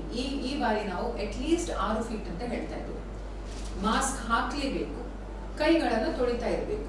ಅಂಡ್ ಇನ್ನೊಂದು ಏನಂದ್ರೆ, ನಿಮ್ಮ ಕೈಯನ್ನ ನಿಮ್ಮ ಕಣ್ಣು, ಮೂಗು ಮತ್ತೆ ಬಾಯಿಗೆ ಮುಟ್ಲಿಕ್ಕೆ ಅಷ್ಟು ಈ ಕ್ರಮಗಳನ್ನ ಮೇಂಟೈನ್ ಮಾಡ್ಕೊಂಡು ಬಂದ್ರೆ, ಅಂದ್ರೆ ನಾವು ನಮ್ಗೆ ಜ್ಞಾಪಿಸ್ತಾ ಇರ್ಬೇಕು, ನಾನೀಗ ಇಲ್ಲಿ ಮುಟ್ಟಿದ್ದೇನೆ, ನನ್ನ ಕೈಯನ್ನ ನಾನು ಕಣ್ಣು, ಮೂಗು, ಬಾಯಿಗೆ ಮುಟ್ಟದಿದ್ರೆ ನನಗೆ ಕೋವಿಡ್ ಆಗೋದಿಲ್ಲ ಹೆಚ್ಚಾಗಿ. ಸೊ ಇಂಥ ಮುಂಜಾಗ್ರತೆ ಕ್ರಮಗಳನ್ನು, ಮಾಸ್ಕ್ ಅನ್ನು ಕಡ್ಡಾಯವಾಗಿ ಹಾಕಲೇಬೇಕು. ಹೆಚ್ಚಿನವರು ಈಗ ಸಹ ಮಾಸ್ಕ್ ಅರ್ಧ ಹಾಕ್ತಾರೆ, ಇಲ್ಲಿ ಹಾಕ್ತಾರೆ, ಒಂದು ಮೂಗನ್ನ ಎಕ್ಸ್ಪೋಸ್ ಮಾಡಿರ್ತಾರೆ, ಇಲ್ಲಿದ್ರೆ ಇಲ್ಲಿ ಹಾಕಿರ್ತಾರೆ. ಹಾಗೆಲ್ಲ ಮಾಡ್ಲಿಕ್ಕೆ ಹೋಗ್ಬೇಡಿ, ಅದನ್ನ ಸೀರಿಯಸ್ ಆಗಿ ತಗೊಳ್ಳಿ. ಮಾಸ್ಕ್, ಸೋಷಿಯಲ್ ಡಿಸ್ಟೆನ್ಸಿಂಗ್, ಇದನ್ನ ಮತ್ತೆ ಹ್ಯಾಂಡ್ ಸ್ಯಾನಿಟೈಸೇಷನ್, ಇಷ್ಟನ್ನು ಮಾಡ್ಕೊಂಡ್ರೆ ಆಕ್ಚುಲಿ ನಿಮ್ಮ ಕೈಯಲ್ಲಿ ಇರುವುದು ಕಂಟ್ರೋಲ್. ಮತ್ತೆ ನಿಮ್ಮ ಆಹಾರ ಪದ್ಧತಿಗಳನ್ನ, ಈಗ ಹಿಮೋಗ್ಲೋಬಿನ್ ಇದ್ದ ಅಂಶಗಳನ್ನ ಜಾಸ್ತಿ ತಗೊಳ್ಬೇಕು. ಮತ್ತೆ ಎಲ್ಲ ವೆಜಿಟೇಬಲ್ಸ್, ಎಲ್ಲ ತರಕಾರಿಗಳನ್ನ ಆದಷ್ಟು ತಗೊಳ್ಬೇಕು. ಮತ್ತೆ ಚಿಕನ್ ಮತ್ತೆ ಎಗ್ಸ್ ಪರವಾಗಿಲ್ಲ, ಮಟನ್ ಮತ್ತೆ ಬೀಫ್ ಇಲ್ಲಿದ್ರು ಕೋವಿಡ್ ಸಮಯದಲ್ಲಿ ಸ್ವಲ್ಪ ಅಷ್ಟು ಒಳ್ಳೇದಲ್ಲ. ನನಗೆ ಅಷ್ಟು ಆಸೆ ಆದಲ್ಲಿ ಒಂದು 2 ವಾರಕ್ಕೊಮ್ಮೆ ಮಿನಿ ತಿನ್ನಿ. ನಿಮ್ಮ ಆಹಾರದ ಎಷ್ಟು ಪೌಷ್ಟಿಕ ಆಹಾರನ ತಗೊಳ್ತೀರಿ ನಿಮ್ಮ ಬಾಡಿಗೆ ಅಷ್ಟು ಒಳ್ಳೇದು. ಮತ್ತೆ ಸಾಲ್ಟ್ ವಾಟರ್ ಗಾರ್ಗ್ಲಿಂಗ್ ಮಾಡಿ, ಸ್ವಲ್ಪ ಬಿಸಿ ನೀರನ್ನು ಕುಡಿತಾ ಇರಿ. ಒಂದು ದಿನಕ್ಕೆ ಒಮ್ಮೆ ಸ್ಟೀಮ್ ಅನ್ನ ತಗೊಳ್ಳಿ. ಇದನ್ನೆಲ್ಲ ಮಾಡ್ಕೊಂಡ್ರೆ ಏನು ನಿಮ್ಮ ಡಿಸ್ಟೆನ್ಸ್ ಮೇಂಟೈನ್ ಮತ್ತೆ ಸೋಷಿಯಲ್ ರೆಸ್ಪಾನ್ಸಿಬಿಲಿಟಿ ಅಂತ ಬೇಕು. ನಾನು ನನ್ನ ವಿಷಯ ಮಾತ್ರ ನೆನೆಸೋದಲ್ಲ, ನನ್ನಿಂದ ಇನ್ನೊಬ್ಬರಿಗೆ ಪ್ರಾಬ್ಲಮ್ ಆಗಬಾರ್ದು ಅಂತ ಮನಸ್ಥಿತಿಗೆ ಬಂದ್ರೆ ಇದು ಕಂಟ್ರೋಲ್ ಆಗುತ್ತೆ. ಖಂಡಿತ ಒಳ್ಳೆಯ ಒಂದು ಪ್ರಶ್ನೆಗೆ ಉತ್ತರ ಸಿಕ್ಕಿದೆ. ಡಾಕ್ಟರ್, ಮತ್ತೊಂದು ಬಹಳ ಇಂಪಾರ್ಟೆಂಟ್, ಇವತ್ತು ನಾವು ನೋಡ್ತೇವೆ ವಿಕಲಚೇತನ ಮಕ್ಕಳು, ವಿಶೇಷ ಅಗತ್ಯವುಳ್ಳ ಮಕ್ಕಳು, ಅದರ ಬಗ್ಗೆ ತುಂಬ ಕಾಳಜಿಗಳು ಈಗ ಸರ್ಕಾರ ಆಗಲಿ, ಬಹಳ ಒಳ್ಳೆಯ ರೀತಿ ಜಿಲ್ಲಾಡಳಿತ ಆಗಲಿ ಅದಕ್ಕೆ ಮಕ್ಕಳಿಗೆ ವಿಶೇಷವಾಗಿ ಎಲ್ಲೆಲ್ಲಿ ಇದ್ದಾರೋ ಅಲ್ಲಿಗೆ ಆ ಸ್ಪಾಟಲ್ಲಿ ಹೋಗಿ ಲಸಿಕೆಯನ್ನು ಕೊಡುವಂಥದ್ದು, ಅವರಿಗೆ ಆರೈಕೆಯವರಿಗೆ ಕೂಡ ಕೊಡ್ತಾ ಇದ್ದಾರೆ. ಇದು ಒಳ್ಳೆಯ ಬೆಳವಣಿಗೆ. ನಿಜವಾಗಿ ಯಾರು ಆರೈಕೆ ಮಾಡ್ತಾರೆ ಅವರಿಗೂ ವ್ಯಾಕ್ಸಿನೇಷನ್ ಕೊಡುವಂಥದ್ದು. ಮತ್ತೆ ಈ ವಿಕಲಚೇತನ ಮಕ್ಕಳಿಗೆ ನಿಜವಾಗಿ ಆ ವಿಕಲಚೇತನ ಮಕ್ಕಳನ್ನು ಯಾವ ರೀತಿ ಕಾಪಾಡುವಂಥದ್ದು, ತುಂಬಾ ಮಂದಿ ನಮ್ಮ ಜಿಲ್ಲೆಯಲ್ಲಿ ತುಂಬ ಮಂದಿ ಇದ್ದಾರೆ.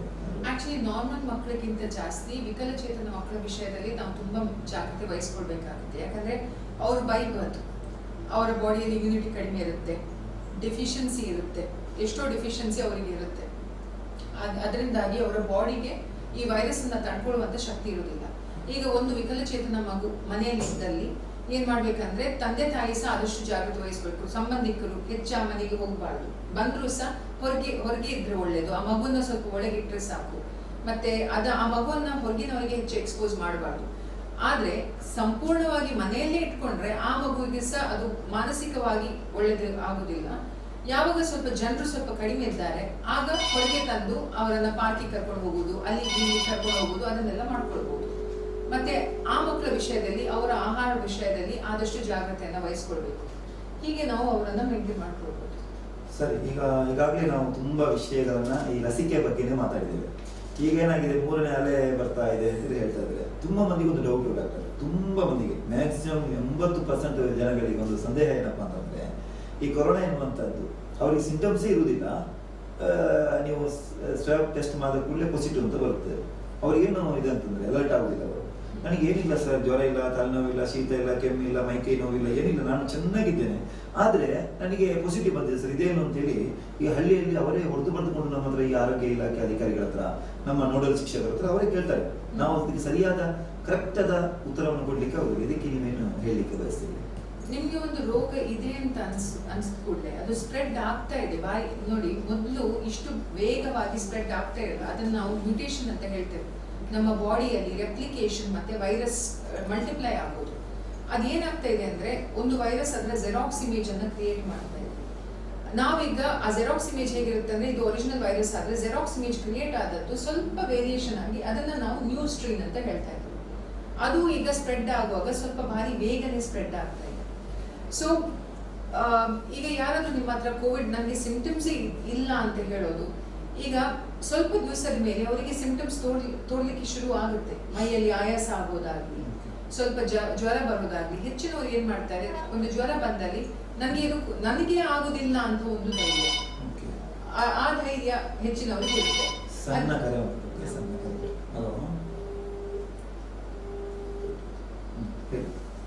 ಆ ಧೈರ್ಯ ಜಾಸ್ತಿ ಇರೋದು. ಈ ಕೋವಿಡ್ ಪರಿಸ್ಥಿತಿಯಲ್ಲಿ ನೀವು ಸ್ವಲ್ಪ ಜಾಗ್ರತೆ ವಹಿಸ್ಕೊಂಡ್ರೆ ನಿಮ್ಗೆ ಸಿಂಪ್ಟಮ್ಸ್ ಆಟೋಮ್ಯಾಟಿಕ್ಲಿ ಗೊತ್ತಾಗುತ್ತೆ. ಕೆಲವೊಮ್ಮೆ ನಿಮ್ಗೆ ಚಿಕ್ಕ ಪುಟ್ಟ ಜ್ವರ ಬರೋದು, ಅದನ್ನ ನೀವು ನಿಗ್ಲೆಕ್ಟ್ ಮಾಡಿರ್ಬೋದು. ನಿಮ್ಗೆ ಕೆಮ್ಮ ಬರೋದು, ಅದನ್ನ ಸಹ ನಿಗ್ಲೆಕ್ಟ್ ಮಾಡಿರ್ಬೋದು. ಇಲ್ಲದೆ ನಿಮ್ಗೆ ವಾಂತಿ ಬಂದಾಗೆ ಒಂದು ಫೀಲಿಂಗ್ ಬರೋದು, ಮೈ ಕೈ ಎಲ್ಲ ತುಂಬಾ ಆಯಾಸ ಆಗೋದು, ನೀವು ಏನು ಇಲ್ಲ ಅಂತ ನೆನೆಸ್ಕೊಂಡು ಮಾಡ್ತಿರುವ ಸಾಧ್ಯತೆ ಇರುತ್ತೆ. ನಮ್ಗೆ ವೈರಲ್ ಫೀವರ್, ಇಲ್ಲದ್ರೆ ಈಗ ಮಳೆ ಸಹ ಬರ್ತಾ ಇದೆ, ಅದು ವೈರಲ್ ಫೀವರ್ ಫ್ಲೂ ಅಂತ ಒಂದು ಕನ್ಫ್ಯೂಷನ್ ಅಲ್ಲಿ ಇರ್ತೀವಿ. ನೀವು ಏನ್ ಮಾಡ್ಬೇಕಂದ್ರೆ, ಒಂದು 5 ದಿವಸ ಕಾಯಿ, ಅಲ್ಲಿ ತನಕ ವೈರಲ್ ಫೀವರ್ ಆಗಿರ್ಬೋದು, ಫ್ಲೂ ಆಗಿರ್ಬೋದು, ಮಲೇರಿಯಾ ಆಗಿರ್ಬೋದು, ಯಾವುದೇ ಆಗಿರ್ಬೋದು, 5 ದಿವಸದ ಮೇಲೆ ಸಹ ನಿಮ್ಗೆ ಚಿಕ್ಕ ಪುಟ್ಟ ಸಿಂಪ್ಟಮ್ಸ್ ಬರ್ಲಿಕ್ಕೆ ಶುರು ಆದ್ರೆ ನೀವು ಹೋಗಿ ತಮ್ಮನ್ನು ಟೆಸ್ಟ್ ಮಾಡ್ಕೊಳ್ಬೇಕು. ಇಲ್ಲದ್ರೆ ಅವರಿಗೆ ಗೊತ್ತಿರೋದಿಲ್ಲ. ಕೆಲವೊಮ್ಮೆ ಏನಾಗಿರ್ತಾರೆ ಅಂದ್ರೆ, ಇಂಥ ಜನರು ಯಾರು ನಿಮ್ಮ ಹತ್ರ ಬರ್ತಾ ಇದ್ದಾರೆ, ನಾವು ಸಡನ್ಲಿ ಪಾಸಿಟಿವ್ ಟೆಸ್ಟ್ ಆಗಿದೆ, ಅವರು ಕೋವಿಡ್ ಪಾಸಿಟಿವ್ ಇದ್ದ ಮನೆಗೆ ಹೋಗಿರ್ಬೋದು, ಇಲ್ಲದಿದ್ರೆ ತುಂಬಾ ಜನ ಇದ್ದ ಜಾಗದಲ್ಲಿ ಅವರು ಮಾಸ್ಕ್ ಹಾಕದೆ ಹೋಗಿರ್ಬೋದು. ಅದಕ್ಕೆ ಹೇಳಿದಲ್ಲಿ ಎಲ್ರಿಗೂ ಒಂದು ಧೈರ್ಯ, ನನಗೆ ಏನಾಗುದಿಲ್ಲ ಅಂತ ಒಂದು ಧೈರ್ಯ. ಆ ಧೈರ್ಯವನ್ನು ಸ್ವಲ್ಪ ಬಿಟ್ಕೊಂಡು ಅವರು ಆ ಮುಂಜಾಗ್ರತೆ ಕ್ರಮ, ನಮ್ಮ ಈ ಮಾಸ್ಕ್ ಅನ್ನ ಹಾಕ್ಲೇಬೇಕು, ಅವರಿಗೆ ನಾನು ಗಟ್ಟಿಮುಟ್ಟಾಗಿದ್ದೇನೆ ಅಂತ ಆಟಿಟ್ಯೂಡ್ ಅಲ್ಲಿ ಇದ್ದಾಗ ಆಟೋಮ್ಯಾಟಿಕ್ಲಿ ಅದು ಬಂದದ್ದೇ ನಮ್ಗೆ ಗೊತ್ತಾಗ್ತದೆ. ಈಗ ಮತ್ತೊಂದು ಅದು ನೀವು ಹೇಳಿದ ಸರಿ. ಮತ್ತೊಂದು ಏನಂತಂದ್ರೆ, ಈ ಹಳ್ಳಿಯಲ್ಲಿ ಒಂದು ಕೆಟ್ಟ ಭಾವನೆ ಇದೆ ಡಾಕ್ಟರ್. ಕೆಟ್ಟ ಭಾವನೆ ಯಾಕೆ ನಾನು ಹೇಳಿ ಬಯಸ್ತೇನೆ ಅಂದ್ರೆ, ಈ ಒಬ್ಬರಿಗೆ ಕೊರೋನಾ ಬಂದಿರುತ್ತೆ, ಬಂದ ಕೂಡಲೇ ಗೌರ್ಮೆಂಟ್ ಏನ್ ಹೇಳ್ತದೆ, ಜಿಲ್ಲಾಡಳಿತ ಏನ್ ಹೇಳ್ತದೆ, ಸೆಕೆಂಡ್ ಫಸ್ಟ್ ಕಾಂಟ್ಯಾಕ್ಟ್ ಮತ್ತು ಸೆಕೆಂಡ್ ಕಾಂಟ್ಯಾಕ್ಟ್, ಪ್ರಥಮ ಸಂಪರ್ಕ ಮತ್ತು ದ್ವಿತೀಯ ಸಂಪರ್ಕದವರನ್ನ ನೀವು ಟೆಸ್ಟ್ ಮಾಡಲೇಬೇಕು ಅಂತ ಹೇಳ್ತದೆ. ಮತ್ತೆ 5ಕ್ಕಿಂತ ಜಾಸ್ತಿ ಬಂದ್ರೆ ಆ ಊರಿನ ಸುತ್ತಮುತ್ತಲ ಯಾರೆಲ್ಲ ಮನೆ ಉಂಟು ಅವ್ರದ್ದೆಲ್ಲ ಟೆಸ್ಟ್ ಮಾಡಬೇಕು ಅಂತ ಹೇಳಿ. ನಮಗೆ ಏನಾಗಿದೆ, ಒಂದು ಕಡೆ ಕೊರೋನಾ ಸಂಖ್ಯೆ ಜಾಸ್ತಿ ಆಗಬಾರ್ದು, ಇಳಿಮುಖ ಆಗಬೇಕು, ಪಾಸಿಟಿವಿಟಿ ಅಂತ ಕರೀತಾರೆ. ಇದರಲ್ಲಿ ನಾವು ಹೇಗೆ ಆ ಜನರಿಗೆ ಜಾಗೃತಿ ಮೂಡಿಸುವಂಥದ್ದು, ಜಿಲ್ಲಾಡಳಿತ ಏನು ಹೇಳ್ತದೆ ಅಂತಂದ್ರೆ ನೀವು ಸ್ವ್ಯಾಬ್ ಟೆಸ್ಟ್ ಜಾಸ್ತಿ ಮಾಡಿ, ಆವಾಗ ಕೊರೋನಾ ಸಂಖ್ಯೆ ಕಡಿಮೆ ಆಗ್ತದೆ ಅಂತ. ನಿಜವಾಗಿ ಜನಗಳಿಗೆ ಏನಂತಂದ್ರೆ ನೀವು ಟೆಸ್ಟ್ ಮಾಡಿದಷ್ಟು ಕೊರೋನಾ ಜಾಸ್ತಿ ಆಗ್ತಾ ಹೋಗ್ತದಲ್ಲ, ಜಾಸ್ತಿ ಆಗ್ತಾ ಹೋಗ್ತದೆ, ಹೇಗೆ ಇಳಿಮುಖ ಆಗ್ತದೆ, ಅದು ನಾವು ಯಾಕೆ ಟೆಸ್ಟ್ ಮಾಡಬೇಕು? Actually it is not about number game. ಏನ್ ಅನ್ಸ್ಕೊಂಡಿದ್ದಾರೆ ಎಲ್ಲರೂ ಅಂದ್ರೆ ನಂಬರ್ ಎಲ್ಲ ನಾವು ಕಡಿಮೆ ಮಾಡ್ಕೊಂಡು ಹೋದ್ರೆ ಕೊರೋನಾ ಕಂಟ್ರೋಲ್ಗೆ ಬರ್ತದೆ. ಅದು ಹಾಗೆ ಅಲ್ಲ. ನೀವು ಯಾರು ಕೊರೋನಾ ಪಾಸಿಟಿವ್ ಆಗಿದ್ದೀರಿ, ನೀವು ಅದನ್ನ ಸ್ವೀಕಾರ ಮಾಡ್ಕೊಳ್ಳಿ. ನಾನು ಪಾಸಿಟಿವ್, ಏನು ಆಗುದಿಲ್ಲ ನನಗೆ ಅಂತ ಅದು ಫಸ್ಟ್ ಪಾಯಿಂಟ್. ನಾನು ಆಲ್ರೆಡಿ ಹೇಳಿದ್ದೇನೆ, ನನ್ನದು ಮಾತ್ರ ವಿಷಯ ಅಲ್ಲ, ನಾನು ಇನ್ನೊಬ್ಬಿಗೆ ಕೊಡಬಾರ್ದು ಅಂತ ಒಂದು ಭಾವನೆ ಇದ್ರೆ ಆಟೋಮ್ಯಾಟಿಕ್ಲಿ ನಾನು ಪಾಸಿಟಿವ್ ಆದ್ರೂ ಸಹ ಪರವಾಗಿಲ್ಲ, ನನ್ನ ಜಾಗ್ರತೆಯನ್ನು ವಹಿಸ್ಕೊಳ್ತೇನೆ, ಬೇರೆಯವರಿಗೆ ನಾನು ಸ್ಪ್ರೆಡ್ ಮಾಡೋದಿಲ್ಲ ಅಂತ ಆಟಿಟ್ಯೂಡ್ಗೆ ಬಂದ್ರೆ ಆಯ್ತು. ಈಗ ಸದ್ಯಕ್ಕೆ ಕೊರೋನಾ ಸ್ವಲ್ಪ ಕೈಯಿಂದ ಕಂಟ್ರೋಲ್ ತಪ್ಪಿ ಹೋಗಿ ಆಗಿದೆ. ಆದಷ್ಟು ಜನ ಈಗ ಪಾಸಿಟಿವ್ ಆದ್ರೂ ಸಹ ನೀವು ಅದನ್ನು ರಿಯಾಲಿಟಿಯನ್ನು ಆಕ್ಸೆಪ್ಟ್ ಮಾಡಿ, ಎಷ್ಟು ಜನ ಪಾಸಿಟಿವ್ ಇದ್ದಾರೆ ಅದನ್ನು ಐಡೆಂಟಿಫೈ ಮಾಡೋದೇ ಒಳ್ಳೆಯದು ಆದಷ್ಟು ಬೇಗ. ಆಗ ಎಲ್ಲರೂ ವ್ಯಾಕ್ಸಿನ್ ತಗೊಳ್ಳೋದಾಗ್ಲಿ, ಎಕ್ಸ್ಪೋಸ್ ಆಗಿ ಅವ್ರು ಗುಣ ಆಗೋದಾಗ್ಲಿ, ಅದು ಒಂದು ಪ್ರಾಸೆಸ್ ಆಗಿರುತ್ತೆ. ನೀವೀಗ ಮ್ಯಾಜಿಕಲ್ಲಿ ನೀವು ನಂಬರ್ ಅನ್ನು ಕಡಿಮೆ ಮಾಡ್ಲಿಕ್ಕೆ ಆಗುದಿಲ್ಲ. ಮ್ಯಾಜಿಕಲ್ಲಿ ಈಗ ಕೊರೋನಾ ಪಾಸಿಟಿವ್ ಇದ್ದದವರನ್ನ ನೆಗೆಟಿವ್ ಅಂತ ಹೇಳಲಿಕ್ಕೆ ಆಗುದಿಲ್ಲ. ಸೊ ರಿಯಾಲಿಟಿಯನ್ನು ನೀವು ಆಕ್ಸೆಪ್ಟ್ ಮಾಡಲೇಬೇಕು. ಆಗ ಇದರ ಉತ್ತರ ನಮ್ದು ಇಷ್ಟೇ. ಅಂದ್ರೆ ನಿಜವಾಗಿ ಕೊರೋನಾ ಪಾಸಿಟಿವ್ ಬರುವಂತದ್ದು ಕೊರೋನಾ ಇದ್ದವರಿಗೆ ಮಾತ್ರ. ಅದು ಒಂದು ಹೇಳ್ತೇನೆ, ಹೆಲ್ತ್ ಸೆಕ್ಟರ್ ವಿಷಯ ತುಂಬಾ ತಪ್ಪಭಿಪ್ರಾಯಗಳು ಇದ್ದಿರ್ಬೋದು. ಯಾರು ಡಾಕ್ಟರ್ಸ್ ಆದಷ್ಟು ಜನರನ್ನ ಪಾಸಿಟಿವ್ ಮಾಡಿದ್ರೆ ನಮ್ಮ ಆಸ್ಪತ್ರೆಗೆ ವರ್ಕ್ ಲೋಡ್ ಜಾಸ್ತಿ. ಅಷ್ಟು ಜನ ನಮ್ಮ ಆಸ್ಪತ್ರೆಗೆ ಬಂದಾಗ ನಮ್ಮ ಹತ್ರ ಇಕ್ವಿಪ್ಮೆಂಟ್ ಬೆಡ್ ಕಡಿಮೆ ಆಗ್ಬೋದು. ಯಾಕೆ ಅಷ್ಟು ಜನ ಬಂದ್ರೆ ನಮ್ಮ ಮೇಲೆ ಲೋಡ್ ಜಾಸ್ತಿ. ಯಾವ ಡಾಕ್ಟರ್ಗೆ 24 ಗಂಟೆ ನಾನು ಆಸ್ಪತ್ರೆಯಲ್ಲೇ ಕೂತ್ಕೊಳ್ತೇನೆ, ನಾನು ಮನೆಗೆ ಹೋಗೋದಿಲ್ಲ, ನಾನು ನನ್ನನ್ನು ಎಕ್ಸ್ಪೋಸ್ ಮಾಡ್ತೇನೆ ಅಂತ 24 ಗಂಟೆ ಮಾಡ್ತಾನೆ ಇರ್ತೇನೆ ಅಂತ ಮನಸ್ಸಲ್ಲಿ ಇರ್ಬೋದು. ಇಲ್ಲ, ಹೆಚ್ಚಿನ ಡಾಕ್ಟರ್ಸ್ ಆದಷ್ಟು ಬೇಗ ಇದು ಮುಗ್ದು ಹೋಗ್ಲಿ, ನಾನು ನನ್ನ ಮನೆಗೆ ನಾರ್ಮಲ್ ಆಗಿ ಹೋಗ್ತೇನೆ. ಎಷ್ಟು ನರ್ಸಸ್ಗಳೇ ಆಗಿರ್ಬೋದು. ನಮ್ಮ ಪೋಸ್ಟ್ ಗ್ರಾಜುಯೇಟ್ಸ್ ಸಮೇತ ನಾವು ಪೋಸ್ಟ್ ಮಾಡ್ತಾ ಇದ್ದೇವೆ. ಚಿಕ್ಕ ಮಕ್ಕಳು 21, 22, 23 ಪ್ರಾಯದವರು ಇಂಟರ್ನ್ಸ್, ಮೆಡಿಕಲ್ ಇಂಟರ್ನ್ಸ್ ಎಲ್ಲ ಹೋಗ್ತಾ ಇದ್ದಾರೆ ಕೋವಿಡ್ ಟೆಸ್ಟಿಗೆ. ಯಾರಿಗೂ ಬೇಕಂತಲೇ ಇದನ್ನು ಮಾಡೋದಿಲ್ಲ. ಇದ್ದ ಪರಿಸ್ಥಿತಿಯನ್ನೇ ಇದ್ದ ಹಾಗೆ ನಾವು ತೋರಿಸ್ತಾ ಇದ್ದೇವೆ ಅಷ್ಟೇ. ಕರೆಕ್ಟ್. ಹಾಗಾದ್ರೆ ಓವರ್ ಆಗಿ ಡಾಕ್ಟರ್ ನಾನು ಹೇಳುವಂತದ್ದು, ಈಗ ಎಲ್ಲರಿಗೂ SMS ಬಿಡಿ, SMS ಮಾಸ್ಕ್ ಧರಿಸುವಂತದ್ದು, ಸ್ಯಾನಿಟೈಸರ್ ಹಾಕುವಂತದ್ದು, ವೈಯಕ್ತಿಕ ಡಿಸ್ಟೆನ್ಸ್, ಸೋಷಿಯಲ್ಗಿಂತ ಇಂಡಿವಿಜುವಲ್ ಡಿಸ್ಟೆನ್ಸ್ ಕೂಡ ವೆರಿ ಇಂಪಾರ್ಟೆಂಟ್. ಆದ್ರೆ ಹೊಸ ಲಕ್ಷಣ ಏನು ಈ ಕೊರೋನಾ ಅಂದ್ರೆ ನಿಜವಾದ ಹೊಸ ಲಕ್ಷಣಗಳು ಏನು? ಮೊದಲು ಏನಾಗ್ತಿತ್ತು ಅಂದ್ರೆ ನಿಮ್ಗೆ loss of smell, loss of taste ಅಂತ ಇತ್ತು. ಮತ್ತೆ ಬಾಕಿ ಸಿಂಪ್ಟಮ್ಸ್, ಜ್ವರ ಆಗಿರ್ಬೋದು, ಮೈಕೈ ನೋವು ಆಗಿರ್ಬೋದು, ಲೂಸ್ ಮೋಷನ್, ಅದೆಲ್ಲ ನಾರ್ಮಲ್ ಮೊದಲು. ಈಗಿನ ಲೇಟೆಸ್ಟ್ ಸಿಂಪ್ಟಮ್ಸ್ ಏನಂದ್ರೆ ಕಂಜಂಕ್ಟಿವೈಟಿಸ್, ಅಂದ್ರೆ ಕಣ್ಣು ನೋವು ಅಂತ ಕೆಂಪಾಗೋದು, ಅದು ಒಂದು ಸಿಂಪ್ಟಮ್. ಮತ್ತೆ ಫಿಂಗರ್ ಟಿಪ್ಸ್ ಅಲ್ಲಿ ಸ್ವಲ್ಪ ಡಿಸ್ಕಲರೇಷನ್, ಕಲರ್ ಸ್ವಲ್ಪ ಚೇಂಜ್ ಆಗೋದು, ಬಾಡಿಯಲ್ಲಿ ಸ್ವಲ್ಪ ರ್ಯಾಶಸ್ ಬರೋದು, ಇದು ಲೇಟೆಸ್ಟ್ ಸಿಂಪ್ಟಮ್ಸ್. ಮತ್ತೆ ಲಾಸ್ ಆಫ್ ಸ್ಮೆಲ್ ಆದ್ರೆ ಅದನ್ನು ನಾವು ಎನಾಸ್ಮಿ ಅಂತ ಹೇಳ್ತೇವೆ. ನಿಮ್ಗೆ ಸ್ಮೆಲ್ ಯಾವುದು ಬರುದಿಲ್ಲ, ಅದು 100% ಕೊರೋನಾ. ಸೊ ಈಗ ನಮ್ಮ ರೀಸೆಂಟ್ಲಿ ಆಗಿ ಕೆಲವು ಡಾಕ್ಟರ್ಸ್ ಎಲ್ಲ ಪಾಸಿಟಿವ್ ಆಗಿದ್ದಾರೆ. ಅವರಿಗೆ ಬೇರೆ ಯಾವ ಸಿಂಪ್ಟಮ್ಸ್ ಇರಲಿಲ್ಲ, ಬರೀ ಕಂಜಂಕ್ಟಿವೈಟಿಸ್ ಇತ್ತು, ಕಣ್ಣು ನೋವು ಶುರು ಆಗಿತ್ತು, ಮತ್ತೆ ಕೆಲವರಿಗೆ ರ್ಯಾಶಸ್ ಬರ್ತಾ ಇತ್ತು, ಮತ್ತೆ 1-2 ಜನ ಡಿಸ್ಕಲರೇಷನ್ ಹೇಳಿದ್ದಾರೆ. ಇದು ಲೇಟೆಸ್ಟ್ ಸಿಂಪ್ಟಮ್ಸ್. ಒಂದು ಕರೆ. ಹಲೋ, ನಮಸ್ತೆ ಸರ್. ನಮಸ್ತೆ. ನಮಸ್ತೆ, ಹೇಳಿ ಸರ್. ಹೆಸರು ಸರ್ ಹೇಳಿ. ಸಿಲ್ವ, ನಮಸ್ತೆ. ನಮಸ್ತೆ ಸಿಲ್ವ ನಮ್ಮವರೇ. ಹೇಳಿ ಸರ್.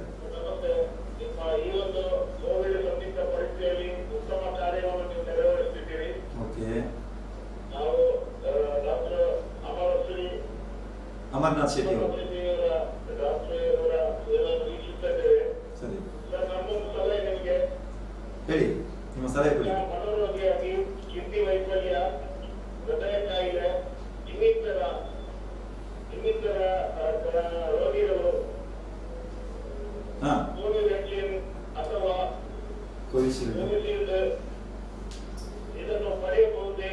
ಇದರಿಂದ ಏನಾದರೂ ಈ ರೋಗಿಗಳಿಗೆ ತೊಂದರೆಗಳಾಗ್ತವೆ? ಓಕೆ, ದಯವಿಟ್ಟು ತಿಳಿಸಿದೆ. ಒಳ್ಳೆಯ ಪ್ರಶ್ನೆ ಕೇಳಿದ್ರಿ ಸಿರಿಲ್ ಅವರೇ. ನಿಜವಾಗಿ ಒಳ್ಳೆಯ ಪ್ರಶ್ನೆ ಅದು. ನಾವು ಕೂಡ ಅದರ ಬಗ್ಗೆ ಮಾತಾಡಲಿಲ್ಲ, ಮನೋರೋಗಿಗಳ ಬಗ್ಗೆ. ಸರ್, ಹಾರ್ಟ್ ಪೇಷಂಟ್ಸ್ ಅವರು ವ್ಯಾಕ್ಸಿನ್ಸ್ ಅನ್ನ ತಗೊಳ್ಬಹುದು ಒಂದು. ಮತ್ತೆ ನೀವು ಕಿಡ್ನಿ ಮತ್ತೆ ಲಿವರ್ ಪ್ರಾಬ್ಲಮ್ಸ್, ಎಲ್ಲರೂ, ಏಡ್ಸ್ ಪೇಷಂಟ್ಸ್ ಕೂಡ, ಕ್ಯಾನ್ಸರ್ ಪೇಷಂಟ್ಸ್ ಕೂಡ ವ್ಯಾಕ್ಸಿನ್ ಅನ್ನ ತಗೊಳ್ಬಹುದು. ನಾನು ಆಗ ಒಂದು ವಿಷಯ ಹೇಳಿದ್ದೆ, ಕ್ರಿಟಿಕಲಿ ಇಲ್ ಪೇಷಂಟ್ಸ್ ಅಂದ್ರೆ ICU ಅಲ್ಲಿ ಇರ್ಬೋದು, ಇಲ್ಲಿದ್ರೆ ತುಂಬಾ ಜೋರಾಗಿ ಯಾವುದಾದ್ರೂ ಒಂದು ಕಾಯಿಲೆ ಬಂದು ಅವ್ರ ಆಸ್ಪತ್ರೆಯಲ್ಲಿ ಹಾಸ್ಪಿಟಲೈಸೇಷನ್ ಆದವರು, ಆಗ ಆಟೋಮ್ಯಾಟಿಕ್ಲಿ ಬಾಡಿಯಲ್ಲಿ ಇಮ್ಯುನಿಟಿ ಕಡಿಮೆ ಆಗುತ್ತೆ. ಬಾಡಿ ಇಮ್ಯುನಿಟಿ ತುಂಬಾ ಕಡಿಮೆ ಇದ್ದಲ್ಲಿ ನೀವು ವ್ಯಾಕ್ಸಿನೇಷನ್ ತಗೊಳ್ಳಿಕ್ಕಿಲ್ಲ. ನೀವು ಸಂಪೂರ್ಣ ಗುಣ ಆಗಿ ಅದಾದ ಮೇಲೆ ಒಂದು 2 ತಿಂಗಳ ಮೇಲೆ ವ್ಯಾಕ್ಸಿನೇಷನ್ ಅನ್ನ ತಗೊಳ್ಬಹುದು. ಅದಕ್ಕಿಂತ ಜಾಸ್ತಿ ನೀವೀಗ ಹಾರ್ಟ್ ತೊಂದರೆ ಇದೆ, ನಿಮ್ಗೆ ಅದರಲ್ಲಿ ಏನು ಪ್ರಾಬ್ಲಮ್ ಇಲ್ಲ, ನಿಮ್ಮ ನಾರ್ಮಲ್ ಮೆಡಿಕೇಶನ್ ಒಟ್ಟಿಗೆ ನೀವು ನಾರ್ಮಲ್ ಆಗಿದ್ದೀರಿ, ನೀವು ವ್ಯಾಕ್ಸಿನೇಷನ್ ತಗೊಳ್ಬಹುದು. ನಿಮ್ಗೆ ಅದರಲ್ಲಿ ಕಾಂಪ್ಲಿಕೇಶನ್ಸ್ ಇದ್ದಲ್ಲಿ ನೀವು ತಮ್ಮ ಹಾರ್ಟ್ ಸ್ಪೆಷಲಿಸ್ಟ್, ನಿಮ್ಮ ಯಾರು ಡಾಕ್ಟರ್ ಇದ್ದಾರೆ ಅವ್ರ ಹತ್ರ ಒಂದು ಮಾಹಿತಿಯನ್ನ ತೆಕ್ಕೊಂಡು ಅವರ ಪರ್ಮಿಷನ್ ತೆಕ್ಕೊಂಡು ನೀವು ವ್ಯಾಕ್ಸಿನೇಷನ್ಗೆ ಹೋಗ್ಬೋದು. ಆದ್ರೆ ಇಟ್ ಇಸ್ ಪರ್ಮಿಟೆಡ್. ಯಾರಿಗೆಲ್ಲ ಸಿಸ್ಟಮಿಕ್ ಕಾಂಪ್ಲಿಕೇಶನ್ಸ್ ಇದೆ ಎಲ್ಲರೂ ವ್ಯಾಕ್ಸಿನೇಷನ್ ತಗೊಳ್ಬಹುದು. ಆದ್ರೆ ನಿಮ್ಮ ಯಾವ ಮಟ್ಟಿಗೆ ಇದೆ, ನಿಮ್ಮ ಕ್ರಿಟಿಕಲ್ ಇದ್ದೀರಾ ಅಲ್ಲ ತುಂಬಾ ಜೋರಾಗಿ ಹುಷಾರಿಲ್ವಾ ಅಂತವರಿಗೆ ಸ್ವಲ್ಪ ನೀವು ಅಭಿಪ್ರಾಯ ತೆಕ್ಕೊಂಡು ನೀವು ವ್ಯಾಕ್ಸಿನೇಷನ್ ಅನ್ನ ತಗೊಳ್ಬೇಕು. ಖಂಡಿತ ವೈದ್ಯರ ಸಲಹೆ ಪಡೆಯಬೇಕು ಅಂತ ಹೇಳ್ತಾ ಇದ್ದೀವಿ. ಓಕೆ, ಧನ್ಯವಾದಗಳು ಸಿರಿಲ್ ಅವರಿಗೆ. ಆತ್ಮೀಯ ವೀಕ್ಷಕ ಬಂಧುಗಳೇ, ಸಣ್ಣದೊಂದು ವಿರಾಮ ತೆಗೆದುಕೊಳ್ಳೋಣ. ವಿರಾಮ ನಂತರ ನಮ್ಮ ಈ ಒಂದು ಮಾತುಕತೆ ನೇರ ಸಂವಾದ ಕಾರ್ಯಕ್ರಮ ಮುಂದುವರಿತಾ ಇರ್ತದೆ. ಈಗಾಗಲೇ ಯೂಟ್ಯೂಬ್ ಚಾನಲ್ ಕೂಡ ವೀಕ್ಷಣೆ ಮಾಡ್ತಾ ಇದ್ದಾರೆ ತುಂಬಾ ಮಂದಿ. ತಮ್ಮ ಸಂದೇಹಗಳು, ಅಭಿಪ್ರಾಯಗಳು ಏನಿದ್ರು ಕೂಡ ತಾವುಗಳು ಕರೆ ಮಾಡಿ 0824298760 ಈ ನಂಬರ್ಗೆ ಫೋನ್ ಮಾಡಿ ನಮ್ಮ ಸಂದೇಹಗಳನ್ನ ಕೇಳ್ಬೋದು ಅಂತ ಹೇಳಿ ಕೇಳಿಕೊಳ್ತಾ ಸಣ್ಣ ಒಂದು ವಿರಾಮದೊಂದಿಗೆ ಮತ್ತೆ ಮಾತನ್ನು ಮುಂದುವರಿಸ್ತಾ ಇದ್ದೇವೆ.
ವೀಕ್ಷಕ ಬಂಧುಗಳೇ, ನಾವು ಇದೀಗ ನೇರ ಸಂವಾದ ಕಾರ್ಯಕ್ರಮವನ್ನು ಮುಂದುವರಿಸ್ತಾ ಇದ್ದೇವೆ. ನಮ್ಮೊಟ್ಟಿಗೆ ಡಾಕ್ಟರ್ ಮಹರ್ಷಿ ಅಮರನಾಥ್ ಶೆಟ್ಟಿ ಅವರು ನಮ್ಮೊಂದಿಗಿದ್ದಾರೆ. ಬಹಳ ಒಳ್ಳೆಯ ಯೋಜನೆಗಳ ಬಗ್ಗೆ ಕೂಡ ಮಾತನಾಡಿದೆವು.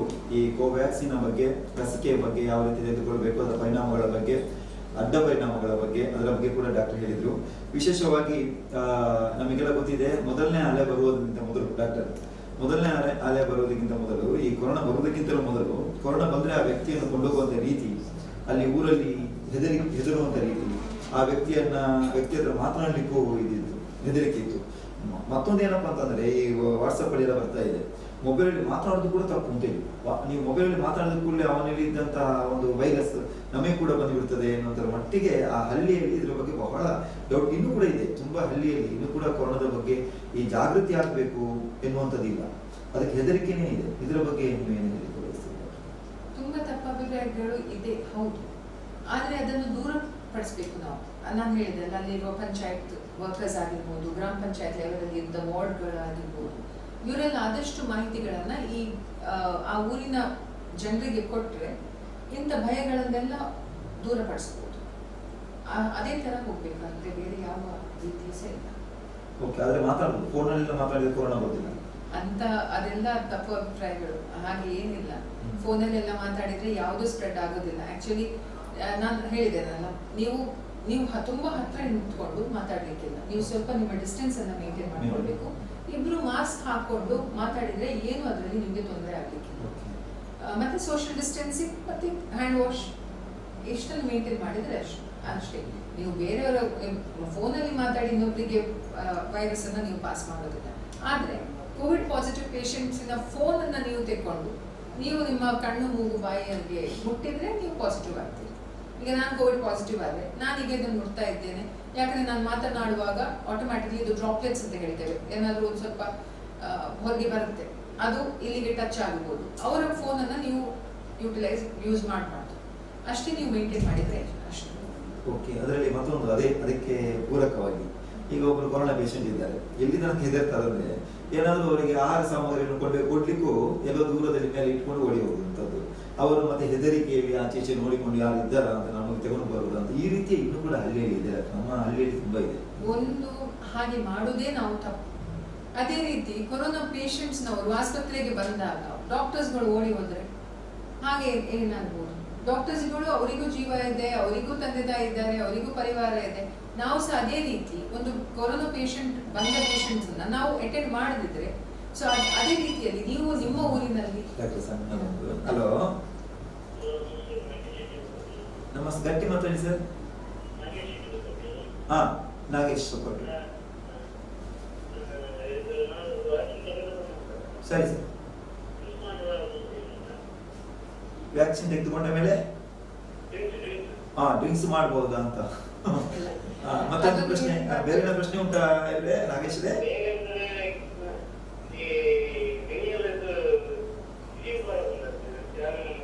ಓವರ್ಲೋಡ್ ಕೇಳಿದ್ವಿ. ಪಿಜಿಲ್ ಬರ್ಲೇಕ ಓ ವ್ಯಾಕ್ಸಿನ್ ಜೊತೆ ಮುಖನ ಓ ಪಿಜಿಲ್ ಬರ್ಲೇಕ ಇಡೀ ದೇಹ ಶರೀರ ಬುಕ್ಕ ರೆಡ್ಡೆ ಪ್ರಶ್ನೆ. ಸರಿ, ಈಗ ಅದಕ್ಕೆ ಡಾಕ್ಟರ್ ಸರಿಯಾದ ಉತ್ತರ ಕೊಡ್ತಾರೆ. ಸರಿ, ಓಕೆ, ಧನ್ಯವಾದಗಳು ನಾಗೇಶ್ವರೇ. ಡಾಕ್ಟರ್ ಕೇಳಿದ್ರಿ, ಈಗ ತುಂಬಾ ಮಂದಿಗೆ ಡೌಟ್, ನಾವು ಅದನ್ನು ಕೇಳೋದಕ್ಕಿಂತ ಅವರೇ ಕೇಳಿದ್ದೇವೆ, ನೋಡ್ಕೊಂಡಿದ್ದೆವು. ಎಲ್ಲರಿಗೂ ಅದೊಂದು ಡೌಟ್, ಕುಡಿಬಹುದಾ ಅಂತ.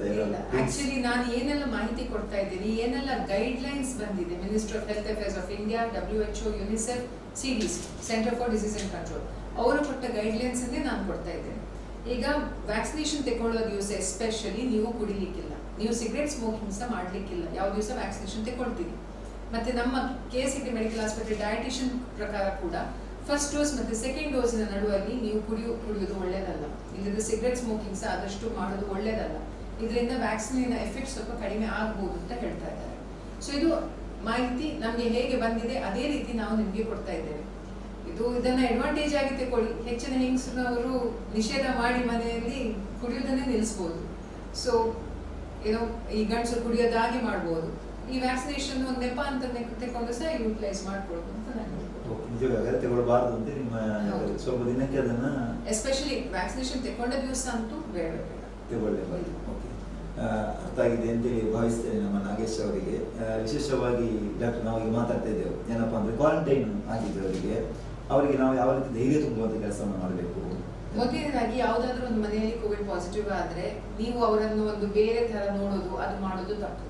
ನೀವು ಅಲ್ಲಿಗೆ ನಿಮ್ಗೆ ಏನು ಆಗುದಿಲ್ಲ, ಅವರ ಮನೆ ಹತ್ರ ಹೋಗಿ ಅವರಿಗೆ ಏನಾದ್ರು ಕಿಟ್ಟ, ಅವ್ರಿಗೆ ಏನಾದ್ರು ಸಾಮಗ್ರಿಗಳು ಬೇಕಾದ್ರೆ ಅವರಿಗೆ ಕೊಟ್ಟು ಬರೋದ್ರಲ್ಲಿ ನಿಮ್ಗೆ ಅದರಿಂದ ಏನಾದ್ರು ಪ್ರಾಬ್ಲಮ್ ಆಗುದಿಲ್ಲ. ಇನ್ನೊಂದು, ಅವರು ಒಂದೇ ಮನೆಯಲ್ಲಿ ಇರುವಾಗ ನೀವು ಸಂಬಂಧಿಕರಾಗಿರ್ಬೋದು, ಇಲ್ಲದಿದ್ರೆ ಫ್ರೆಂಡ್ಸ್ ಆಗಿರ್ಬೋದು, ಪದೇ ಪದೇ ಅವರಿಗೆ ಒಂದು ಫೋನ್ ಮಾಡಿಕೊಂಡು ಕೇಳೋದು, ಅವರ ಸುಖ ದುಃಖ, ಇಲ್ಲಿದ್ರೆ ಅವ್ರು ಹೇಗಿದ್ದಾರೆ, ಪದೇ ಪದೇ ಅವರ ಸಿಂಪ್ಟಮ್ಸ್ ಕೇಳೋದು, ಇಂಥದನ್ನೆಲ್ಲ ಮಾಡೋದು ಒಳ್ಳೇದು. ಈಗ ಎಷ್ಟೋ ಜನ ಫಾರಿನ್ ಅಬ್ರಾಡ್ ಅಲ್ಲಿ ಇದ್ದಾರೆ, ಅವರ ತಂದೆ ತಾಯಿ ಇಲ್ಲಿದ್ದಾರೆ, ಅವರಿಗೆ ಕೋವಿಡ್ ಪಾಸಿಟಿವ್ ಆದಾಗ ಎರಡು ಗಂಡ ಹೆಂಡತಿ ಇಬ್ಬರೇ ಒಂದು ಮನೆಯಲ್ಲಿ ಇರ್ತಾರೆ, ಲಾಕ್ಡೌನ್ ಆಗಿರುವಾಗ ಯಾರು ಹತ್ರ ಬರುವುದಿಲ್ಲ. ಆಗ ಡಿಪ್ರೆಷನ್ ಆಗುವುದಾಗ್ಲಿ, ಸ್ವಲ್ಪ ಮಾನಸಿಕ ಆಗುವುದಾಗ್ಲಿ ಸ್ವಲ್ಪ ಜಾಸ್ತಿ. ಆಗ ಪದೇ ಪದೇ ಅವರ ಮಕ್ಕಳಾಗ್ಲಿ, ಮೊಮ್ಮಕ್ಕಳಾಗ್ಲಿ, ಇಲ್ಲದಿದ್ರೆ ಬದಿ ಮನೆಯವರಾಗ್ಲಿ, ಫ್ರೆಂಡ್ಸ್ ಆಗ್ಲಿ, ಪದೇ ಪದೇ ಅವರ ಹತ್ರ ಅಟ್ಲೀಸ್ಟ್ ಫೋನ್ ಅಲ್ಲಿ ಕಾಂಟ್ಯಾಕ್ಟ್ ಅನ್ನ ಮೇಂಟೈನ್ ಮಾಡ್ಕೊಳ್ಬೇಕು. ಆಗ ಆಟೋಮೆಟಿಕ್ ಆಗಿ it's both psychological as well as treatment. ನಿಜವಾಗಿ ಆ ರೀತಿಯಲ್ಲಿ ಧೈರ್ಯ ತುಂಬುವ ಕೆಲಸವನ್ನು ಮಾಡಿದ್ರೆ ಆದಷ್ಟು ಬೇಗ ಕೊರೋನಾದಿಂದ ಮುಕ್ತರಾಗಿ ಬರ್ತಾರೆ. ಸಕ್ರಿಯವಾಗಿ ಸಕಾರಾತ್ಮಕವಾಗಿ ಚಿಂತನೆ ಮಾಡಬೇಕು ಅಂತ ತಾವು ಹೇಳಿದ್ರಿ. ಡಾಕ್ಟರ್, ಈಗ ಒಂದು ಪ್ರಶ್ನೆ ಅಂತಂದ್ರೆ ಎಲ್ಲರಿಗೂ ಈಗ 3ನೇ ಅಲೆಯ ಕಾಲ, ಅದರಲ್ಲಿ ಮಕ್ಕಳಿಗೆ ಲಸಿಕೆ ಬಂದಿದೆಯಾ, ಯಾವಾಗ ಬರ್ತದೆ, ಬಂದ್ರೆ ಆದಷ್ಟು ಬೇಗ ತಗೊಳ್ಬಹುದಾ ಈ ಏಜ್ ಅಲ್ಲಿ, ಯಾಕಂದ್ರೆ ಬಿಲೋ 18 years ಹೇಗೆ? ಆಕ್ಚುಲಿ ಹೋದ ವರ್ಷದ clinical trials according to WHO ಅವ್ರು ಮಾಡಿದ ಕ್ಲಿನಿಕಲ್ ಟ್ರಯಲ್ಸ್ ಎಲ್ಲ 18 ವರ್ಷಕ್ಕಿಂತ ಮೇಲಿದ್ದವರಿಗೆ ಮಾತ್ರ. ಸೊ ಇಲ್ಲಿ ತನಕ ಲಸಿಕೆ ಮಕ್ಕಳಿಗೋಸ್ಕರ ಬಂದಿರಲಿಲ್ಲ. ಈಗ 12ರಿಂದ 18 ವರ್ಷದ ಪ್ರಾಯದೊಳಗೆ ಕ್ಲಿನಿಕಲ್ ಟ್ರಯಲ್ಸ್ ನಡೀತಾ ಇದೆ. ಅದು ಆದಷ್ಟು ಬೇಗ ಬರ್ಬೋದು. ಫೈಸರ್ ಎಂಬ company already I think it has even Sputniks already it has come out with vaccines ಅಂತ ಹೇಳ್ತಾ ಇದ್ದಾರೆ. ಕೆಲವು ದೇಶಗಳಲ್ಲಿ ಕೊಡ್ತಾ ಇದ್ದಾರೆ ಅಂತ ಹೇಳಿದ್ರೆ ಇನ್ನು ಇಂಡಿಯಾಕ್ಕೆ ಬಂದಿಲ್ಲ. ಸೊ ಕ್ಲಿನಿಕಲ್ ಟ್ರಯಲ್ಸ್ ನಡೀತಾ ಇದೆ. ಅದು ಎಷ್ಟು ಮಟ್ಟಕ್ಕೆ ಸಕ್ಸಸ್ ಆಗಿದೆ ಅಂತ ಇನ್ನು ನೋಡ್ಬೇಕು. ಆದ್ರೆ ಅಲ್ಲಿ ತನಕ ತಮ್ಮ ಮಕ್ಕಳ ಜಾಗೃತಿಯನ್ನು ವಹಿಸ್ಕೊಳ್ಳೋದು ನಮ್ಮ ಜವಾಬ್ದಾರಿ. ಈಗ ಮಕ್ಕಳು ಅಂತ ಹೇಳಿದ ಮೇಲೆ ನಿಮ್ಮ ಕಾಲೋನಿಯಲ್ಲಿ ಈಗ ಒಂದು ಮಗು ಒಂದು 10 ಮಕ್ಕಳೊಟ್ಟಿಗೆ ಆಡ್ತಾ ಇದೆ ಅಂತ ಅನ್ಸ್ಕೊಳ್ಳಿ. ಅದೇ 10 ಮಕ್ಕಳೊಟ್ಟಿಗೆ ದಿನ ಆಡಿದ್ರೇನೆ ಒಳ್ಳೇದು. ಈ ಸಮಯದಲ್ಲಿ ಬೇರೆ ಇನ್ನೊಂದು ಕಾಲೋನಿಗೆ ಹೋಗಿ ಅಲ್ಲಿಯ ಮಕ್ಕಳೊಟ್ಟಿಗೆ ಮಿಕ್ಸ್ ಆಗೋದು, ಯಾಕಂದ್ರೆ ಯಾರ ಮನೆಯಲ್ಲಿ ಕೊರೋನಾ ಇದೆ ಅಂತ ಗೊತ್ತಾಗುದಿಲ್ಲ. ಆ ಮಕ್ಕಳು ನಿಮ್ಮ ಮನೆಗೆ ಬಂದಾಗ ಅವರಿಗೇನು ಆಗುದಿಲ್ಲ, ಅವರು ನಿಮ್ಮ ಮನೆಯಲ್ಲಿದ್ದ ಪ್ರಾಯದವರಿಗಾಗ್ಲಿ ನಿಮ್ಗಾಗ್ಲಿ ಇದು ಕೊರೋನಾ ಕೊಡುವ ಸಾಧ್ಯತೆ. ಸೊ ಅಂತ ಜಾಗ್ರತೆಯನ್ನ ನೀವು ವಹಿಸ್ಕೊಳ್ಳಿ. ಮತ್ತೆ ಮಕ್ಕಳು ಮಾಸ್ಕ್ ಹಾಕುವಾಗೆ ನೋಡ್ಕೊಳ್ಳಿ. 2 ವರ್ಷಕ್ಕಿಂತ ಪ್ರಾಯಕ್ಕಿಂತ ಚಿಕ್ಕ ಮಕ್ಕಳಿಗೆ ಮಾಸ್ಕ್ ಎಲ್ಲ ಬೇಡ. 3 ವರ್ಷಕ್ಕಿಂತ ಪ್ರಾಯ ಅದ್ರ ಮೇಲೆ ಮಾಸ್ಕ್ ಹಾಕಿದ್ರೆ ತೊಂದರೆ. Okay okay okay. ಅದರಲ್ಲಿ ಒಂದು ಡೌಟ್ ಏನಪ್ಪಾ ಅಂತಂದ್ರೆ, ಈಗ ಒಬ್ರು ಫೇಸ್ ಶೀಲ್ಡ್ ಮಾಡ್ತಾರೆ, ಫೇಸ್ ಶೀಲ್ಡ್ ಮುಖ ಕವಚ ಅಂತ ಕರೀತೇವೆ. ಮಾಸ್ಕ್ ಅದು ಫೇಸ್ ಶೀಲ್ಡ್ ಹಾಕಿದ್ರೆ, ಮುಖ ಕವಚ ಹಾಕಿದ್ರೆ ಈ ಮಾಸ್ಕ್ ಹಾಕ್ಬಹುದಾ ಬೇಡವಾ? ಇಲ್ಲ, ಫೇಸ್ ಶೀಲ್ಡ್ ಹಾಕಿದ್ರೆ ಮಾಸ್ಕ್ ಹಾಕಿದ್ರೆ ಮಾತ್ರ ಅದು ಎಫೆಕ್ಟಿವ್. ಯಾಕಂದ್ರೆ ಫೇಸ್ ಶೀಲ್ಡ್ ನಿಮ್ಗೆ ಗೊತ್ತಿದೆ ಸೈಡ್ ಅಲ್ಲಿ ಓಪನ್ ಇದೆ. ಸೊ ಆಟೋಮ್ಯಾಟಿಕ್ಲಿ ನೀವು ಮಾತಾಡಿದೆಲ್ಲ ಹೊರಗೆ ಹೋಗುತ್ತೆ. ಸೊ ಅದಕ್ಕೋಸ್ಕರ ಫೇಸ್ ಶೀಲ್ಡ್ ಹಾಕಿದ್ರೆ ಸಹ ನೀವು ಮಾಸ್ಕ್ ಹಾಕೋದು ಉತ್ತಮ. ನಾವು ಸಹ ಈಗ ನಾವು ಪೇಷಂಟ್ಸ್ಗೆ ಟ್ರೀಟ್ಮೆಂಟ್ ಮಾಡುವಾಗ, ಎಸ್ಪೆಷಲಿ ನಮ್ಮ ಡೆಂಟಲ್ ಟ್ರೀಟ್ಮೆಂಟ್ ಮಾಡುವಾಗ ಸಹ ನಾವು ಮಾಸ್ಕ್ ಹಾಕ್ತೇವೆ, ಅದ್ರ ಮೇಲೆ ಫೇಸ್ ಶೀಲ್ಡ್ ಹಾಕೊಡ್ತೇವೆ. ಯಾಕಂದ್ರೆ ನಮ್ಮ ಕಣ್ಣಿಗೆ ಸಹ ಬರಬಾರ್ದು. ಸೊ ಬರೀ ಫೇಸ್ ಶೀಲ್ಡ್ ಎಫೆಕ್ಟಿವ್ ಅಲ್ಲ. ನೀವು ಬರೀ ಸ್ವಲ್ಪ ದೂರ ಡಿಸ್ಟೆನ್ಸ್ ಮೇಂಟೈನ್ ಮಾಡಿದ್ರೆ ಪರವಾಗಿಲ್ಲ, ಹತ್ರ ಹೋಗುದಾದ್ರೆ ಮಾಸ್ಕ್ ಬೇಕೇ ಬೇಕು. ಓಕೆ, ಹಾಗಾದ್ರೆ ಮಾಸ್ಕ್ 2 ಮಾಸ್ಕ್ ಧರಿಸಬಹುದಾ ಅಂತ? ಹೌದು, ತುಂಬಾ ಥಿನ್ ಲೇಯರ್ ಮಾಸ್ಕ್ ಇದ್ರೆ ನೀವು 2 ಹಾಕೊಳ್ಬಹುದು, ಇಲ್ಲಿದ್ರೆ ನೀವು ಸಿಂಗಲ್ ಮಾಸ್ಕ್ ಹಾಕಿ.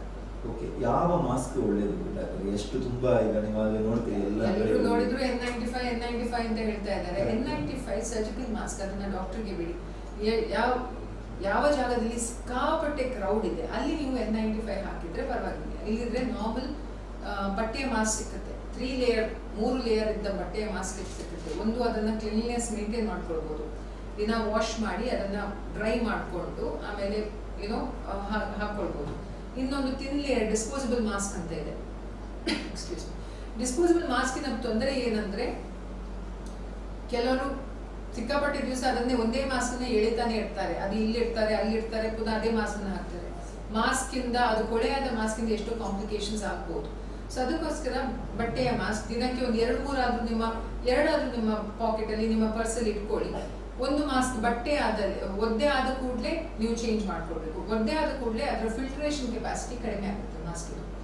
ಸೊ ಅಷ್ಟು ಮೇಂಟೈನ್ ಮಾಡಿದ್ರೆ ಓಕೆ. ಓವರಾಲ್ ಆಗಿ ತಗೊಳ್ಳೋದು ಒಳ್ಳೇದು. ಮಾಸ್ಕ್ ಅನ್ನೆಲ್ಲ ಕಂಪ್ಲೀಟ್ ಆಗಿ ಧರಿಸಿಕೊಳ್ಳುವಂಥದ್ದು ಕೋವಿಶೀಲ್ಡ್, ಇದಕ್ಕೆ ಮುಖ ಕವಚ ಕೂಡ ಒಳ್ಳೇದು. ಈ ರೀತಿ ಮುಖ ಕವಚ ಅವಶ್ಯಕತೆ ಇಲ್ಲ, ನೀವು ಮಾಸ್ಕ್ ಮೇಂಟೈನ್ ಮಾಡಿ ಸಾಕು. ಮಾಸ್ಕ್ ಮೇಂಟೈನ್ ಮಾಡಿದ್ರೆ ಸರಿ. ಆತ್ಮೀಯ ವೀಕ್ಷಕ ಬಂಧುಗಳೇ, ಇನ್ನೊಂದು ಸಣ್ಣ ಬ್ರೇಕ್ ತಗೊಳ್ಳೋಣ.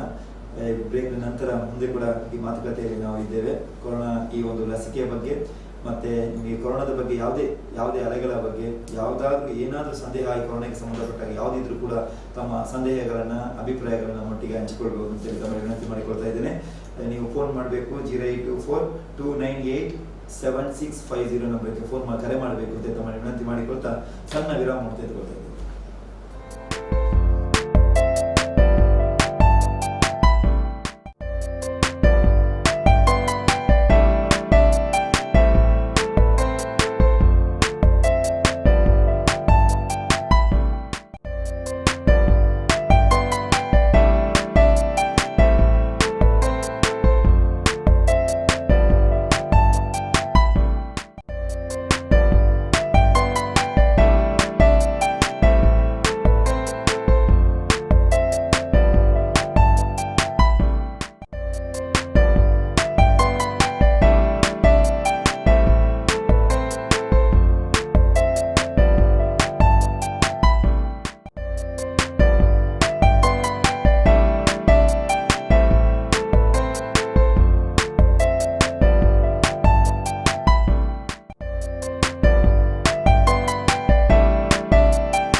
ವೀಕ್ಷಕ ಬಂಧುಗಳೇ, ಇದೀಗ ನಮ್ಮ ನೇರ ಸಂವಾದ ಕಾರ್ಯಕ್ರಮವನ್ನು ಮುಂದುವರಿಸ್ತಾ ಇದ್ದೇವೆ. ನಮ್ಮೊಂದಿಗೆ ಡಾಕ್ಟರ್ ಅಮರ್ನಾಥ್ ಶೆಟ್ಟಿ ಅವರು ನಮ್ಮೊಂದಿಗಿದ್ದಾರೆ.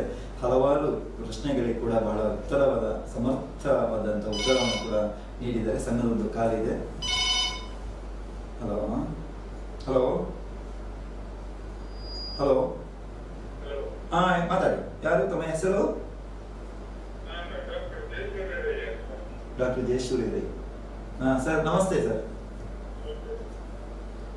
ಹೇಳಿ ಸರ್. ಡಾಕ್ಟರ್ ಅಮರ್ನಾಥ್ ಶೆಟ್ಟಿ ಅವರಿದ್ದಾರೆ ಸರ್. ಹೌದು.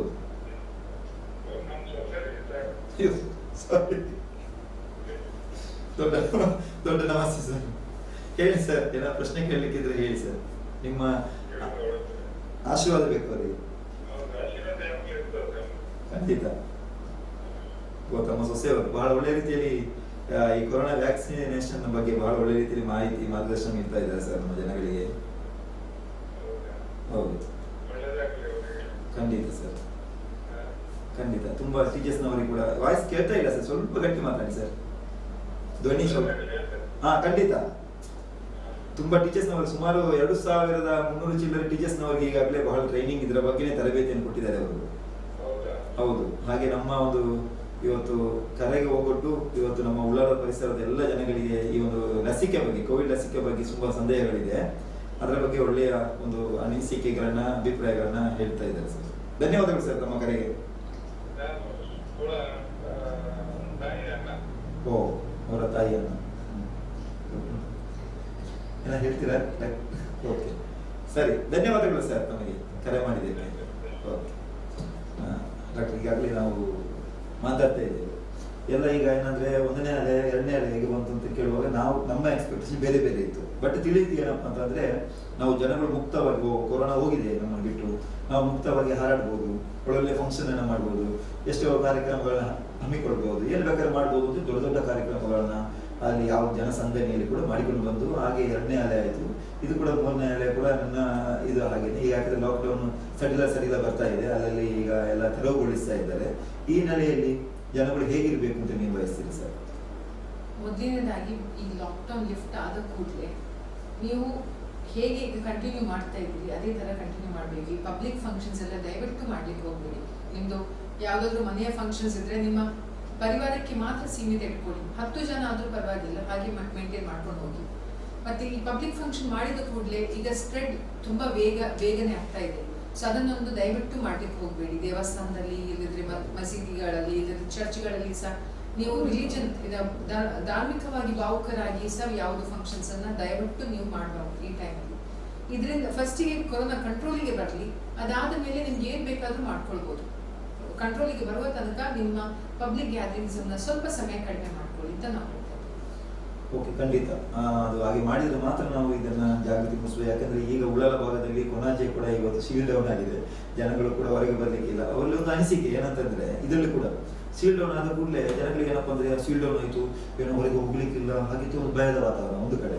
ಮತ್ತೊಂದು ಕಡೆ ಕೆಲಸಕ್ಕೆ ಹೋಗುವವರು ಪಾಪ ಇಲ್ಲಿ ಕೊನಾಜೆ ವಠಾರದಲ್ಲಿ ಏನಾಗಿದೆ ಅಂತಂದ್ರೆ ಅಭಯಾಶ್ರಮ ಅಂತ ಒಂದಿದೆ.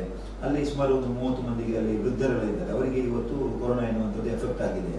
ಈಗ ಸರ್ಕಾರ ಜಿಲ್ಲಾಡಳಿತದ ನಿಯಮ ಏನಪ್ಪಾ ಅಂತಂದ್ರೆ 50ಕ್ಕಿಂತ ಜಾಸ್ತಿ ಸಕ್ರಿಯ ಸಂಖ್ಯೆಗಳು ಜಾಸ್ತಿ ಆದ ಕೂಡಲೇ ಕೊರೋನಾ ಅಲ್ಲಿ ಸೀಲ್ ಡೌನ್ ಮಾಡ್ಬೇಕನ್ನ ಎನ್ನುವಂತ ಕಾನೂನು ಇದೆ. ಹಾಗಾಗಿ ಇವತ್ತು ಕೊನಾಜೆ ಗ್ರಾಮ ಸೀಲ್ ಡೌನ್ ಆಗಿದೆ. ಇದಕ್ಕೆ ಏನು ಹೇಳಲಿಕ್ಕೆ ಬಯಸ್ತೀರಿ? ಸೀಲ್ ಡೌನ್ ಆದವರು ಜನಗಳು ಆತಂಕಕ್ಕೆ ಒಳಗಾಗುವುದಾ? ಒಂದು ಲೆಕ್ಕದಲ್ಲಿ ಅದು ನಿಮ್ಗೆ ಒಳ್ಳೆದಕ್ಕೆ ಮಾಡೋದು ಅಂತ ಅನ್ಸ್ಕೊಳ್ಳಿ. ಯಾಕಂದ್ರೆ ಸೀಲ್ ಡೌನ್ ಆದ ಕೂಡಲೇ ಅಲ್ಲಿ ಕಂಟೈನ್ ಮಾಡ್ಲಿಕ್ಕೆ ಮಾತ್ರ, ಅಲ್ಲಿಂದ ಜನರು ಹೊರಗೆ ಬಾರದ ಹಾಗೆ, ಹೊರಗಿನವರು ಒಳಗೆ ಹೋಗದ ಹಾಗೆ.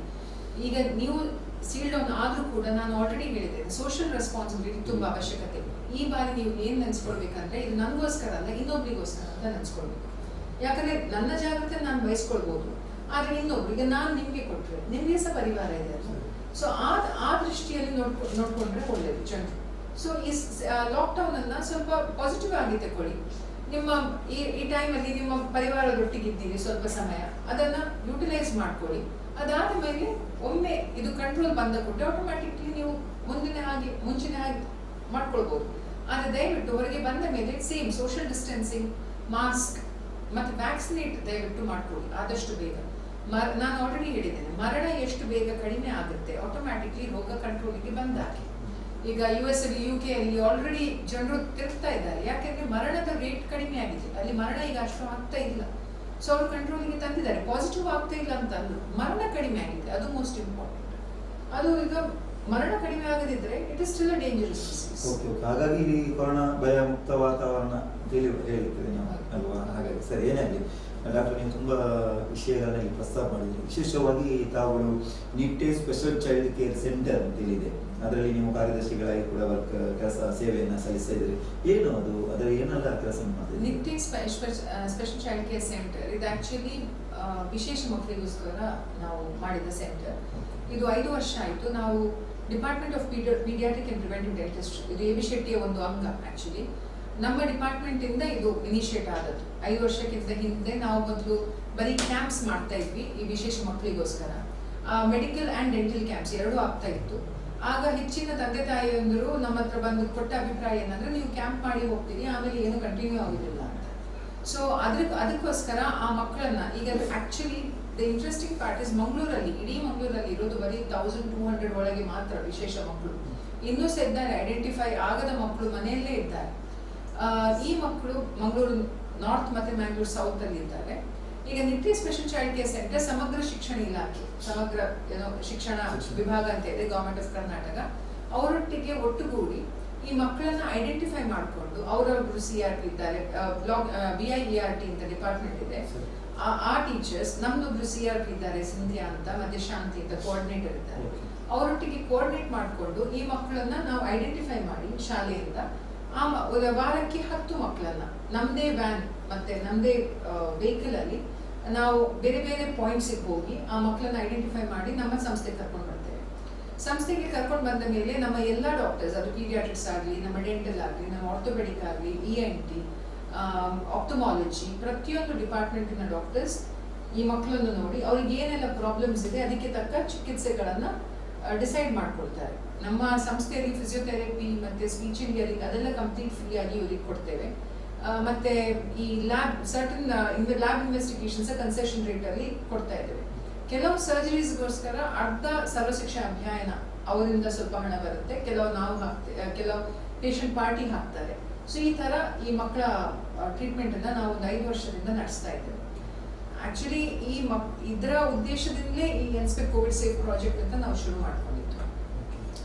ಹೋದ ವರ್ಷ ಕೊರೋನಾ ಆದ ಕೂಡಲೇ ನಮ್ಗೆ ಗೊತ್ತಿತ್ತು ಈ ಮಕ್ಕಳಿಗೆ ತುಂಬಾ ಎಫೆಕ್ಟ್ ಆಗುತ್ತೆ, ಅವ್ರ ಮನೆಗೆ ಹೋಗಿ ಸೇರ್ಕೊಳ್ತಾರೆ. ಆಮೇಲೆ ಅವರ ಥೆರಪೀಸ್, ಫಿಸಿಯೋಥೆರಪಿ ಆಗಿರ್ಬೋದು, ಸ್ಪೀಚ್ ಥೆರಪಿ ಎಲ್ಲ ಡಿಸ್ಕಂಟಿನ್ಯೂ ಆಗಿದೆ. ಸೊ ಆ ಮಕ್ಕಳನ್ನು ಹೇಗೆ ಹೊರಗೆ ತರೋದು ಅಂತ ನಮ್ದೊಂದು ಪ್ರಯತ್ನ ಇತ್ತು. ಆಗ ನಾವು ಎಜುಕೇಶನ್ ಡಿಪಾರ್ಟ್ಮೆಂಟ್ ಅನ್ನ ಅಪ್ರೋಚ್ ಮಾಡಿದಾಗ ಅವರು ನಾರ್ಮಲ್ ಮಕ್ಕಳೇ ಹೊರಗೆ ಬರ್ತಾ ಇಲ್ಲ ಅಂತ ಒಂದು ಹೇಳಿದ್ರು. ಸೊ ಆಗ ನಾವು ಈ ಎನ್ಸ್ಪೆಕ್ಟ್ ಕೋವಿಡ್ ಸೇಫ್ ಪ್ರಾಜೆಕ್ಟ್ ಅನ್ನ ನಾವು ಶುರು ಮಾಡಿದ್ವಿ. ಓಕೆ, ಒಳ್ಳೆಯದಾಯಿತು. ಅದರಿಂದ ತುಂಬ ಮಂದಿಗೆ ಪ್ರಯೋಜನ ಆಗಿದೆ, ತುಂಬ ಮಂದಿಗೆ ಟೀಚರ್ಸ್ನವರಿಗೆ ಕೂಡ. ವಿಶೇಷವಾಗಿ ಡಾಕ್ಟರ್, ಈಗ 10ನೇ ಕ್ಲಾಸ್ನ ಪರೀಕ್ಷೆಯ ಸಮಯ ಬಂತು. ಈಗಾಗಲೇ ಶಿಕ್ಷಣ ಸಚಿವರು ಜುಲೈ ಅಂತಿಮ ವಾರ SSLC ಪರೀಕ್ಷೆಯನ್ನು ಪ್ರಾರಂಭ ಮಾಡ್ತೇವೆ ಅಂತೇಳಿ ಈಗಾಗಲೇ ಆದೇಶವನ್ನು ಕೂಡ ಹೊರಡಿಸಿಬಿಟ್ಟಿದ್ದಾರೆ. ಟೀಚರ್ಸ್ಗಳಿಗೆ ಒಂದು ಹೆದರಿಕೆ, ಎಲ್ಲ ಟೀಚರ್ಸ್ನವರು ನಿಮಗೆಲ್ಲ ಗೊತ್ತಿದೆ, ಒಳ್ಳೆ ರೀತಿಯಲ್ಲಿ ವಿದ್ಯಾಗಮ ಬೇರೆ ಬೇರೆ ರೀತಿಯಲ್ಲಿ ಆನ್ಲೈನಲ್ಲಿ ಆಫ್ಲೈನಲ್ಲಿ ಎಲ್ಲ ತರಗತಿಗಳನ್ನು ಕಂಟಿನ್ಯೂ ಆಗಿ ಮಾಡ್ತಾ ಇದ್ದಾರೆ. ಯಾಕಂದ್ರೆ ಅದು ನಾವು ಮಾಡಬೇಕಾದ ಧರ್ಮ, ಮಾಡಲೇಬೇಕು. ಮಕ್ಕಳನ್ನ ಒಂದು ಒಳ್ಳೆಯ ಮೌಲ್ಯಯುತ ಶಿಕ್ಷಣವನ್ನು ಕೊಡಬೇಕಂತ ಕೂಡ ನಮ್ಮ ಆದ್ಯ ಕರ್ತವ್ಯ. ಈ ನೆಲೆಯಲ್ಲಿ ಟೀಚರ್ಸ್ನವರು ಈ ಪರೀಕ್ಷೆಗೆ ತಕ್ಕ ಹಾಗೆ ಯಾವ ರೀತಿ ರೆಡಿ ಆಗಬೇಕು? ವ್ಯಾಕ್ಸಿನೇಷನ್ ಪಡೆದುಕೊಂಡು ಫಸ್ಟಿಗೆ ಅವರು ವ್ಯಾಕ್ಸಿನೇಷನ್ ಪಡ್ಕೊಳ್ಬೇಕು. ಇದನ್ನ ಫಿಸಿಕಲ್ ಆಗಿ ಮಾಡ್ತಾರೆ ಅಂತ ಹೇಳಿದಾರ ಈ ಮಕ್ಕಳ ಪರೀಕ್ಷೆ ಹೌದು, ಎರಡು ದಿನ ನಡೆದಿದೆ ಪರೀಕ್ಷೆ, ಓನ್ಲಿ 2 ದಿನ, 3 ದಿನ ಅಂತರ ಇರುತ್ತದೆ. ಬೇಸಿಕ್ಲಿ ಪರೀಕ್ಷೆ ಸ್ಟಾರ್ಟ್ ಮಾಡುವ ಮುಂಚೆ ಯಾವ ಸೆಂಟರ್ ಅಲ್ಲಿ ಪರೀಕ್ಷೆ ನಡೀತಾ ಇದೆ ಅಲ್ಲಿ ಸೋಷಿಯಲ್ ಡಿಸ್ಟೆನ್ಸಿಂಗ್ ಮೇಂಟೈನ್ ಮಾಡ್ಕೊಳ್ಳಿ, ಸೀಟಿಂಗ್ ಅರೇಂಜ್ಮೆಂಟ್ಸ್ ಅನ್ನ ಕರೆಕ್ಟ್ ಮಾಡ್ಕೊಳ್ಳಿ. ಸೀಟಿಂಗ್ ಅರೇಂಜ್ಮೆಂಟ್ಸ್ ಒಂದು ಜಿಗ್ಜಾಗ್ ಅರೇಂಜ್ಮೆಂಟ್ಸ್ ಅಂತ ನಾವು ಹೋದ ಬಾರಿ ಸಹ ನಮ್ಮ ಎನ್ಸ್ಪೆಕ್ಟ್ ಕೋವಿಡ್ ಸೇಫ್ ಪ್ರಾಜೆಕ್ಟ್ ಅಲ್ಲಿ ನಾವು ಕೆಲವು ಸೀಟಿಂಗ್ ಅರೇಂಜ್ಮೆಂಟ್ಸ್ ಅನ್ನ ಟೀಚರ್ಸ್ ಗಳಿಗೆ ನಾವು ಮಾಹಿತಿಯನ್ನ ಕೊಟ್ಟಿದ್ವಿ. ಅದನ್ನೆಲ್ಲ ಅದು ಆಕ್ಚುಲಿ ಯುನಿಸೆಫ್ ಮತ್ತೆ WHO ಇಂದ ಬಂದ ಮಾಹಿತಿಗಳು, ಅದನ್ನೇ ನಾವು ಮಾಡಿಫೈ ಮಾಡಿಕೊಂಡು ನಮ್ಮ ಮಂಗಳೂರಿಗೆ ತಕ್ಕ ಶಾಲೆಗಳಿಗೆ ತಕ್ಕ ಅದನ್ನು ಮಾಡಿಫೈ ಮಾಡಿಕೊಂಡು ನಾವು ಮಾಹಿತಿಯನ್ನು ಕೊಟ್ಟಿದ್ವಿ. ಮೋಸ್ಟ್ ಇಂಪಾರ್ಟೆಂಟ್ಲಿ ನಿಮ್ಮ ಸೀಟಿಂಗ್ ಅರೇಂಜ್ಮೆಂಟ್ಸ್ ಮಕ್ಕಳದ್ದು, ತುಂಬಾ ಮಕ್ಕಳನ್ನ ಒಂದೇ ಹಾಲ್ ಅಲ್ಲಿ ಇಟ್ಕೊಳ್ಳೋದು ಅದು ಬೇಡ. ಮತ್ತೆ 12 ಮಕ್ಕಳು ಮೊದಲು 24 ಇತ್ತು. It is fantastic. 12 ಮಕ್ಕಳಿಗೆ ತಂದು ಇಟ್ರೆ ಅದು ಇಟ್ ಇಸ್ ಫ್ಯಾಂಟಾಸ್ಟಿಕ್. ಮಕ್ಕಳು ಕ್ಲಾಸ್ ದೊಡ್ಡದಿದ್ದು ಮಕ್ಕಳನ್ನ ಸ್ವಲ್ಪ ಕಡಿಮೆ ಇಟ್ರೆ ಅದು ಟೀಚರ್ಸ್ಗೆ ಸೇಫ್ಟಿ ಜಾಸ್ತಿ, ಮಕ್ಕಳ ಸೇಫ್ಟಿ ಸಹ ಮೇಂಟೈನ್ ಆಗುತ್ತೆ. ಟೀಚರ್ಸ್ ಡೆಫಿನೆಟ್ ಆಗಿ ಮಾಸ್ಕ್ ಹಾಕೋದು, ಕೈಯನ್ನ ತೊಳಿತಾ ಇರೋದು, ಅದನ್ನೆಲ್ಲ ಮೇಂಟೈನ್ ಮಾಡ್ಕೊಳ್ಳಿ. ಸೊ ನಾರ್ಮಲ್ ಆಗಿ ಇದು ನಡೆಯುತ್ತೆ ಪರೀಕ್ಷೆ. ಮತ್ತೆ ಮಕ್ಕಳು ಸಹ ಬರುವ ಮುಂಚೆ ಅವರಿಗೆ ಸಹ ಸ್ವಲ್ಪ ಮಾಹಿತಿ ಕೊಟ್ಟು, ಅವರಿಗೆ ಸಹ ಸ್ವಲ್ಪ ಗೈಡ್ಲೈನ್ಸ್ ಕೊಡು. ನೀವು ಪರೀಕ್ಷೆಗೆ ಬರುವಾಗ ನೀವು ಮಾಸ್ಕ್ ಹಾಕಿ ಬರಬೇಕು, ನಿಮ್ಮ ಸೋಷಿಯಲ್ ಡಿಸ್ಟೆನ್ಸಿಂಗ್ ಮೇಂಟೈನ್ ಮಾಡ್ಕೊಳ್ಬೇಕು, ಅವರಿಗೆ ಸಹ ಮಾಹಿತಿಯನ್ನು ಕೊಡಬೇಕು. ಅವರಿಂದ ಟೀಚರ್ಸ್ ಪಾಸಿಟಿವ್ ಆಗಬಾರ್ದು ಅಂತ ಒಂದು ಮಾಹಿತಿ ಕೊಟ್ಕೊಂಡು ಬಂದ್ರೆ I think it is going to be a success. ಖಂಡಿತ. ಕಳೆದ ವರ್ಷ ನಮ್ಮ ಶಿಕ್ಷಣ ಸಚಿವರು ಇವರೇ ಕಳೆದ ವರ್ಷ ಒಳ್ಳೆ ರೀತಿಯಲ್ಲಿ SSLC ಪರೀಕ್ಷೆಯನ್ನು ಬಹಳ ಅದ್ಭುತವಾಗಿ ಇಡೀ ರಾಷ್ಟ್ರ ಮಟ್ಟದಲ್ಲಿ ಒಳ್ಳೆಯ ಹೆಸರು ಬಂದಿದೆ. ಯಾಕೆಂತಂದ್ರೆ ಅಲ್ಲಿ ಒಳ್ಳೆಯ ರೀತಿ ಸ್ವಯಂ ಸೇವಕರನ್ನು ಸಿದ್ಧತೆಗೊಳಿಸಿ ಸ್ಕೌಟ್ ಗೈಡ್ ಸಂಸ್ಥೆಗೆ ಅದಕ್ಕೆ ಸರಿಯಾದ ವಿನಂತಿಯನ್ನು ಆದೇಶವನ್ನು ನೀಡಿ ಎಲ್ಲ ಪ್ರತಿ ಸೆಂಟ್ರಲ್ಲಿ 4 ಮಂದಿ ಸ್ಕೌಟ್ ಗೈಡ್ನವರು ಅವರಿಗೆ ಸರಿಯಾಗಿ ತಪಾಸಣೆ ಮಾಡಲಿಕ್ಕೆ ಮಾಸ್ಕ್ ಹಾಕಿದ್ದಾರೆ ಅಂತ. ಕಳೆದ ವರ್ಷ ಎಲ್ಲ ಮಕ್ಕಳಿಗೆ ಸ್ಕೌಟ್ ಗೈಡ್ ಸಂಸ್ಥೆಯವರು 2 ಮಾಸ್ಕ್ ಮಕ್ಕಳಿಗೆ ಪ್ರತಿ ಮಕ್ಕಳಿಗೆ ಕೊಡಬೇಕು. ಈ ವರ್ಷ ಕೂಡ ಅದೇ ರೀತಿಯಲ್ಲಿ ಮಾಡ್ತಾ ಇದ್ದಾರೆ. ವಿಶೇಷವಾಗಿ ಈ ವರ್ಷ ಏನಪ್ಪಾ ಅಂತಂದ್ರೆ 6 ಸಬ್ಜೆಕ್ಟ್ ಅನ್ನು 3 ಸಬ್ಜೆಕ್ಟ್ ಮಾಡಿಕೊಂಡಿದ್ದಾರೆ. 40 ಮಾರ್ಕ್, 120 ಮಾರ್ಕ್ ಅಲ್ಲಿ ಖಾಲಿ ಟಿಕ್ ಮಾಡ್ಲಿಕ್ಕೆ ಮಾತ್ರ, ಮಕ್ಕಳಿಗೆ ತುಂಬಾ ಕೂತ್ಕೊಂಡು ಬರೀಬೇಕು ಅಂತೇನಿಲ್ಲ. ಹಾಗೆ ಬರೀತಾರೆ 2 ದಿನ ಎಕ್ಸಾಮ್, 3 ಎಕ್ಸಾಮ್ ಆಗುತ್ತೆ. ಬಹಳ ಒಳ್ಳೆ ರೀತಿಯಲ್ಲಿ ಸೀಟಿಂಗ್ ಈಗಾಗಲೇ ಆದೇಶವನ್ನೆಲ್ಲ ಬಹಳ ಒಳ್ಳೆ ರೀತಿಯಲ್ಲಿ ಮಾಡಿದ್ದಾರೆ. ಸಕಲ ಸಿದ್ಧತೆಗಳನ್ನು ಕೂಡ ಈ ಜಿಲ್ಲಾಡಳಿತ ಮಾಡಿದೆ. ಅದಕ್ಕೆ ತಕ್ಕಾಗಿ ನಮ್ಮ ಉಪನಿರ್ದೇಶಕರು ಕೂಡ ಬಹಳ ಒಳ್ಳೆ ರೀತಿಯಲ್ಲಿ ವ್ಯವಸ್ಥೆಗಳನ್ನು ಈಗಾಗಲೇ 2-3 ಗೂಗಲ್ ಮೀಟ್ನ ಮುಖಾಂತರ ಎಲ್ಲ ಟೀಚರ್ಸ್ಗಳಿಗೆ, ಸೆಂಟರ್ನ ಮುಖ್ಯಸ್ಥರುಗಳಿಗೆ ಸರಿಯಾದ ಆದೇಶವನ್ನು ನೀಡಿದ್ದಾರೆ. ಓವರ್ ಆಗಿ ಡಾಕ್ಟರ್ ಈಗಾಗಲೇ ನಾವು 1.5 ಗಂಟೆಗಳ ಕಾಲ ತುಂಬಾ ಹೊತ್ತು ಈ ಕೋವ್ಯಾಕ್ಸಿನ್ ಬಗ್ಗೆ, ಈ ಲಸಿಕೆಯ ಬಗ್ಗೆ ಬಹಳ ಒಳ್ಳೆ ರೀತಿಯಲ್ಲಿ ಜನಗಳಿಗೆ ಮುಟ್ಟುವ ಹಾಗೆ, ಮನಮುಟ್ಟುವ ಹಾಗೆ ನೀವು ವಿವರಣೆಯನ್ನು ಕೊಟ್ಟಿದ್ರಿ, ಈ ಭಯವನ್ನು ಹೋಗಲಾಡಿಸಿದ್ರಿ. ಟೋಟಲ್ ಆಗಿ ನಾವು ಇವತ್ತು ಜನಗಳಿಗೆ ಒಂದು ಒಳ್ಳೆಯ ಸಂದೇಶ ಕೊಡಬೇಕು ಡಾಕ್ಟರ್. ನೀವು ಇದರ ಬಗ್ಗೆ, ಕೊರೋನಾದ ಬಗ್ಗೆನೇ, ಲಸಿಕೆಯ ಬಗ್ಗೆ ಇನ್ನೂ ಕೂಡ ಕೆಲವರಿಗೆ ಹೆದರಿಕೆ ಇದೆ. ಏನಪ್ಪಾ ಅಂತಂದ್ರೆ ನಾನು ಹೇಳಬಾರ್ದು ಆದ್ರೆ ಹೇಳ್ತೇನೆ, ಕೆಲವರಿಗೆ ಸಂತಾನಾಭಿವೃದ್ಧಿ ಆಗುದಿಲ್ಲ ಅಂತ ಹೇಳಿ ಹೆದರಿಕೆ, ಅದರಲ್ಲಿ ಆಗುದಿಲ್ಲ ಅಂತ ಯಾರೋ ಒಬ್ರು ಹೇಳಿರ್ತಾರೆ. ಅದನ್ನ ಇವರು ಮನಸ್ಸಲ್ಲಿ ಇಟ್ಕೊಂಡಿರ್ತಾರೆ. ಹಾಗಾಗಿ ಆಗುದಿಲ್ಲ ಅಂತ ಮನಸ್ಸಲ್ಲಿ ಇಟ್ಕೊಂಡು ಅವರೇ ಸ್ಪ್ರೆಡ್ ಮಾಡಿಕೊಂಡಿರ್ತಾರೆ. ಹೊರಗಡೆನೆ ಹೇಳುದಿಲ್ಲ, ನಾವು ಕರೆದ್ರೂ ಬರುವುದಿಲ್ಲ. ಹಾಗಾಗಿ ಅವರಿಗೆ ವೈಯಕ್ತಿಕವಾಗಿ ಮುಟ್ಟಬೇಕು. ನಾವು ಹೇಳುವುದಲ್ಲ ಡಾಕ್ಟರ್, ವೈಯಕ್ತಿಕವಾಗಿ ಅವರ ಮನಸ್ಸಲ್ಲಿ ಬರಬೇಕು ಆತ್ಮವಿಶ್ವಾಸ. ನಾನು ಲಸಿಕೆ ಹಾಕಿಸ್ಕೊಳ್ಬೇಕು, ಫ್ರೀ ಆಗಿ ಸಿಗುತ್ತೆ, ಹಣ ಕೊಟ್ಟುಕೊಳ್ಬೇಕು ಅಂತೇನಿಲ್ಲ. ಹಾಗಾಗಿ ನೀವು 2 ಉತ್ತರ ಕೊಡ್ಬೇಕು. ಒಂದು, ಲಸಿಕೆ ಯಾವ ರೀತಿ ಎಲ್ಲೆಲ್ಲಿ ಸಿಗ್ತದೆ, ಯಾವ ಲಸಿಕೆ ಎಲ್ಲೆಲ್ಲಿ ಸಿಗ್ತದೆ ಎನ್ನುವಂಥದ್ದು ನಾವು ಮಾಹಿತಿ ಕೊಡ್ಲಿಲ್ಲ. ನಾವು ಇಡೀ ನಾಗರಿಕರಿಗೆ ಅದೊಂದು ಕೊಡ್ಬೇಕು. ಲಸಿಕೆ ಆಕ್ಚುಲಿ ಎಲ್ಲ ಪ್ರಾಥಮಿಕ ಆರೋಗ್ಯ ಕೇಂದ್ರಗಳಲ್ಲಿ, ನಿಮ್ಮ ಡಿಸ್ಟ್ರಿಕ್ಟ್ ಆಸ್ಪತ್ರೆಗಳಲ್ಲಿ, ಇಲ್ಲಿದ್ರೆ urban primary health care centres ಅಂತ ಹೇಳ್ತೇವೆ, ನಮ್ಮ ತಾಲೂಕಿನ ಆಸ್ಪತ್ರೆಗಳಲ್ಲಿ ಇದೆಲ್ಲ ಫ್ರೀ ಆಗಿ ಸಿಗುತ್ತೆ. ಆದ್ರೆ ನೀವು ಬುಕ್ಕಿಂಗ್ ಮಾಡಿರ್ಬೇಕು. ಆದ್ರೆ ಪ್ರೈವೇಟ್ ಸಂಸ್ಥೆಗಳಲ್ಲೂ ಲಸಿಕೆ ಸಿಗುತ್ತೆ. ಅದು ಮಾತ್ರ ಐ ಥಿಂಕ್ ವಿತ್ ಪೇಮೆಂಟ್. ಅದು ಫ್ರೀ ಆಗುತ್ತೆ ಇಲ್ವಾ ಅಂತ ನಾನು ಇನ್ನೂ ಹೇಳಿಕ್ ಗೊತ್ತಿಲ್ಲ, ಇನ್ನೂ ಗೊತ್ತಿಲ್ಲ. ಆದ್ರೆ ಯಾವ ಪ್ರೈವೇಟ್ ಸಂಸ್ಥೆಗಳಲ್ಲಿ ಲಸಿಕೆ ಇದು ಅರೇಂಜ್ಮೆಂಟ್ ಮಾಡಿದ್ದಾರೆ ಅಂದ್ರೆ, ಯಾವ ಪ್ರೈವೇಟ್ ಸಂಸ್ಥೆಗಳಲ್ಲಿ ಆಯುಷ್ಮಾನ್ ಭಾರತ್ ಸ್ಕೀಮ್ ಇದೆ ಅಲ್ಲಿ ಲಸಿಕೆ ತಗೊಳ್ಬಹುದು ಆಯ್ತಾ. ಅಂತ ಪ್ರೈವೇಟ್ ಆಸ್ಪತ್ರೆಗಳಲ್ಲಿ ಲಸಿಕೆ ಇಸ್ ಅವೈಲೇಬಲ್. ಅದಲ್ಲದೆ ನೀವು ಆದಷ್ಟು ಬೇಗ ಎಲ್ಲರೂ ತಮ್ಮನ್ನು ವ್ಯಾಕ್ಸಿನ್ ಮಾಡ್ಕೊಳ್ಬೇಕು. ಇಂಥ ತಪ್ಪು ಅಭಿಪ್ರಾಯ, ಯಾವುದೇ ಭಯ ಇದ್ರು ಅದನ್ನು ಸ್ವಲ್ಪ ದೂರಪಡಿಸಿ. ನಿಮ್ಗೆ ಗೊತ್ತಿಲ್ಲದಿದ್ರೆ ಬೇರೆಯವ್ರ ಹತ್ರ ಮಾಹಿತಿಯನ್ನ ಕೇಳ್ಕೊಂಡು ಪಡ್ಕೊಳ್ಳಿ. ಯಾರಾದ್ರೂ ಡಾಕ್ಟರ್ಸ್ ಹತ್ರ ಕೇಳ್ಕೊಳ್ಳಿ. ನಿಮ್ಮ ಹತ್ರ ಬರುವ ಆಶಾ ವರ್ಕರ್ಸ್ ಆಗಿರ್ಬೋದು, ಇಲ್ಲಿದ್ರೆ ಯಾರಾದ್ರೂ ನಿಮ್ಮ ಹಳ್ಳಿಯಲ್ಲಿ ಇದ್ದ ಕೆಲವು ಗವರ್ಮೆಂಟ್ ಡಾಕ್ಟರ್ಸ್ ಆಗಿರ್ಬೋದು, ಎಲ್ಲರ ಹತ್ರ ಮಾಹಿತಿಯನ್ನ ತೆಕ್ಕೊಳ್ಳಿ, ಅರ್ಥ ಮಾಡ್ಕೊಳ್ಳಿ. ಯಾರು ಲಸಿಕೆ ಮೊದಲು ತೆಕ್ಕೊಂಡಿದ್ದಾರೆ ಅವ್ರ ಹತ್ರ ಮಾತಾಡ್ಕೊಳ್ಳಿ. ಅವ್ರು ನಿಮ್ಗೆ ಧೈರ್ಯ ಹೋಗೋ ಸಾಧ್ಯತೆ ಇದೆ. ನೀವು ತಮ್ಮಷ್ಟಿಗೆ ಲಸಿಕೆಯಿಂದ ನಮ್ಗೆ ಹಾಳು ಅಂತ ಭಾವಿಸ್ಬೇಡಿ. ನಾನು ಪುನಃ ಹೇಳ್ತಾ ಇದ್ದೇನೆ, ಆದಷ್ಟು ಜನ ಆದಷ್ಟು ಬೇಗ ಲಸಿಕೆಯನ್ನು ತೆಕ್ಕೊಳ್ಳಿ. ನೀವು ಎಷ್ಟು ಲಸಿಕೆ, ನಿಮ್ಮ ಅಟ್ಲೀಸ್ಟ್ ಮಾರ್ಟಾಲಿಟಿ, ಡೆತ್ ರೇಟ್ ಕಡಿಮೆ ಆದಲ್ಲಿ ಆಟೋಮ್ಯಾಟಿಕ್ಲಿ ಕೊರೋನಾವನ್ನು ನಾವು ದೂರಪಡಿಸಬಹುದು ಈ ದೇಶದಲ್ಲಿ. ಡಾಕ್ಟರ್ ಬಹಳ ಒಳ್ಳೆಯ ರೀತಿಯ ಅಮೂಲ್ಯವಾದಂತಹ ಮಾಹಿತಿಯನ್ನು ಕೊಟ್ಟಿದ್ದೀವಿ. ಓವರಾಲ್ ಆಗಿ ಎಲ್ಲರೂ ಈಗಾಗಲೇ ನಮ್ಮ ನರೇಂದ್ರ ಮೋದಿ ಅವರ ಪ್ರಧಾನಮಂತ್ರಿಗಳ ಕನಸುಗಳದೇ ನಮ್ಮ ದೇಶದ ಪ್ರತಿಯೊಬ್ಬರು ಕೂಡ ಈ ಕೋವಿಡ್ ಲಸಿಕೆಯನ್ನು ಹಾಕಿಸಿಕೊಳ್ಬೇಕು ಎನ್ನುವಂಥ ಕಲ್ಪನೆ, ಧ್ಯೇಯ, ಯೋಜನೆ ಇದೆ. ಅದೇ ರೀತಿ ನೀವುಗಳು ಕೂಡ ಒಳ್ಳೆಯ ರೀತಿಯಲ್ಲಿ ಇಷ್ಟೊತ್ತು ಸುಮಾರು 1.5 ಗಂಟೆಗಳ ಕಾಲ ನಮ್ಮ ಈ ಉಳ್ಳಾಲ ಪರಿಸರದ ಎಲ್ಲ ನಾಗರಿಕರಿಗೆ ಕೋವಿಡ್ ಲಸಿಕೆಯ ಬಗ್ಗೆ, ಅದರ ಪರಿಣಾಮಗಳ ಬಗ್ಗೆ, ಅದರ ಪ್ರಯೋಜನಗಳ ಬಗ್ಗೆ, 3ನೇ ಅಲೆಯ ಬಗ್ಗೆ ಬಹಳ ಒಳ್ಳೆ ರೀತಿಯಲ್ಲಿ ವಿವರಣೆಯನ್ನು ಕೊಟ್ಟಿದ್ರಿ. ಡಾಕ್ಟರ್ ಅಮರನಾಥ್ ಶೆಟ್ಟಿ ಅವರು ಸಹಾಯಕ ಡೀನ್ ಆಗಿದ್ದಾರೆ. AB Shetty memorial dental science ವಿಭಾಗದಲ್ಲಿ ಸಹಾಯಕ ಡೀನ್ ಆಗಿ ಹಲವಾರು ಸೇವೆಗಳನ್ನು ಕೂಡ ಸಲ್ಲಿಸ್ತಾ ಇದ್ದಾರೆ. ವಿಶೇಷವಾಗಿ ನಾವು ಅವರನ್ನು ಅಭಿನಂದಿಸ್ತೇವೆ. ಯಾಕೆ ಅಂತ ಹೇಳಿದ್ರೆ, ತುಂಬಾ ಟೀಚರ್ಸ್ಗಳಿಗೆ ನಾವು ಮುಖ್ಯವಾಗಿ ಇವತ್ತು ಏನು ಅಂತ ಹೇಳಿದ್ರೆ, ಟೀಚರ್ಸ್ಗಳು ವೆರಿ ಇಂಪಾರ್ಟೆಂಟ್. ಯಾಕೆಂದ್ರೆ ಒಬ್ಬ ಟೀಚರ್ಗೆ ನಾವು ಗೈಡ್ಲೈನ್ಸ್ ಮಾಡಿದ್ರೆ ಆ ಸಂಸ್ಥೆಯ ಹಲವು ಎಷ್ಟು ಮಕ್ಕಳಿದ್ದಾರೆ, ಅದರ ಪೋಷಕರಿದ್ದಾರೆ, ಅವರಿಗೆಲ್ಲರಿಗೂ ಈ ಅರಿವನ್ನು ಮೂಡಿಸಲಿಕ್ಕೆ ಸಹಾಯಕಾರಿಯಾಗಿದೆ. ಅದಕ್ಕೆ ತಕ್ಕ ಹಾಗೆ ನೀವೇನು ಮಾಡಿದ್ರಿ, ನಮ್ಮ ಪ್ರಶಾಂತ್ ಸರ್ ಇದ್ದಾರೆ, ಸಂಪನ್ಮೂಲ BRC ಕೇಂದ್ರದ ಡಾಕ್ಟರ್ ಪ್ರಶಾಂತ್ ಕುಮಾರ್ ಅವರ ಒಂದು ಒತ್ತಾಯದ ಮೇರೆಗೆ ಅವರ ಒಂದು ಕೋರಿಕೆಯ ಮೇರೆಗೆ ಹಲವಷ್ಟು ಟೀಚರ್ಸ್ಗಳಿಗೆ ನಮ್ಮ ತಾಲೂಕಲ್ಲಿ ಆಗಿರ್ಬೋದು ಇಡೀ ಜಿಲ್ಲೆಯಲ್ಲಿ ಸುಮಾರು 2340 ಟೀಚರ್ಸ್ಗಳಿಗೆ ಇದರ ಬಗ್ಗೆ ಒಳ್ಳೆಯ ಟ್ರೈನಿಂಗ್ ತರಬೇತಿಯನ್ನು ಕೂಡ ನೀಡಿದ್ರಿ. ಅದು ಮಾತ್ರ ಅಲ್ಲದೆ ಇವತ್ತು ಹೊಸಕೊರಲ್ ವಾಹಿನಿಯ ವತಿಯಿಂದ ನಡೆಯತಕ್ಕಂಥ ಈ ಒಂದು ಅದ್ಭುತ ಒಂದು ಗ್ರಾಮೀಣ ಮಟ್ಟದಲ್ಲಿ ಜನರಿಗೆ ಒಂದು ಒಳ್ಳೆಯ ಟ್ರೈನಿಂಗ್ ತರಬೇತಿಯನ್ನು ಮೂಡಿಸುವ ದೃಷ್ಟಿಯಲ್ಲಿ ತಾವು ಇಲ್ಲಿ ಉಪಸ್ಥಿತರಿದ್ದು ಇಷ್ಟೊತ್ತು ನಮಗೆ ಒಳ್ಳೆ ರೀತಿಯಲ್ಲಿ ಮಾಹಿತಿಯನ್ನು ಕೊಟ್ಟಿದ್ರಿ. ಹಲವಾರು ಪ್ರಶ್ನೆಗಳಿಗೆ ಒಳ್ಳೆಯ ಪ್ರಶ್ನೆಗಳಿಗೆ ಉತ್ತರವನ್ನು ಕೂಡ ತಾವು ನೀಡಿದ್ರಿ. ತಮಗೆ ನಮ್ಮ ಈ ಹೊಸಕೊರಲ್ ವಾಹಿನಿಯ ಸರ್ವರ ಪರವಾಗಿ ಕೂಡ ಈ ಹೊಸಕೊರಲ್ ವಾಹಿನಿಯಲ್ಲಿ ಯಾರೆಲ್ಲ ವೀಕ್ಷಣೆ ಮಾಡ್ತಾ ಇದ್ದಾರೆ ಎಲ್ಲ ವೀಕ್ಷಕ ಬಂಧುಗಳ ಪರವಾಗಿ ನಿಮಗೆ ತುಂಬ ಧನ್ಯವಾದಗಳನ್ನ ಸಲ್ಲಿಸ್ತಾ ಇದ್ದೇನೆ. ಆತ್ಮೀಯ ವೀಕ್ಷಕ ಬಂಧುಗಳೇ, ನಮ್ಮ ಇವತ್ತಿನ ಈ ಒಂದು ಕಾರ್ಯಕ್ರಮ ಕೋವಿಡ್ ಲಸಿಕೆ ನೇರ ಸಂವಾದ ಕಾರ್ಯಕ್ರಮ, ಕೋವಿಡ್ ಲಸಿಕೆಯ ಬಗ್ಗೆ, ಅದರ ಪರಿಣಾಮಗಳ ಬಗ್ಗೆ, ಪ್ರಯೋಜನಗಳ ಬಗ್ಗೆ, 3ನೇ ಅಲೆಯ ಬಗ್ಗೆ, ಒಟ್ಟಾರೆಯಾಗಿ ಕೊರೋನಾದ ಬಗ್ಗೆ ಹಲವಾರು ವಿಚಾರಗಳನ್ನ ಇವತ್ತು ಪ್ರಸ್ತಾಪ ಮಾಡಿದ್ದೇವೆ. ಆದಷ್ಟು ಬೇಗ ಈ ಕೊರೋನಾ ನಮ್ಮ ಈ ಜಗತ್ತು ಬಿಟ್ಟು ತೊಲಗಲಿ, ನಾವೆಲ್ಲರೂ ಜಾಗೃತರಾಗೋಣ. ನಾವೆಲ್ಲರೂ ಜಾಗೃತರಾಗದಿದ್ದರೆ ಈ ಕೊರೋನಾವನ್ನು ಹೋಗಲಾಡಿಸಲಿಕ್ಕೆ ಸಾಧ್ಯವೇ ಇಲ್ಲ ಅಂತ ಹೇಳಿಕೊಳ್ತಾ ಇವತ್ತಿನ ಈ ಕಾರ್ಯಕ್ರಮವನ್ನು ಇಲ್ಲಿಗೆ ಸಮಾಪ್ತಿಗೊಳಿಸ್ತಾ ಇದ್ದೇವೆ. ಸರ್ವರಿಗೂ ಧನ್ಯವಾದಗಳು.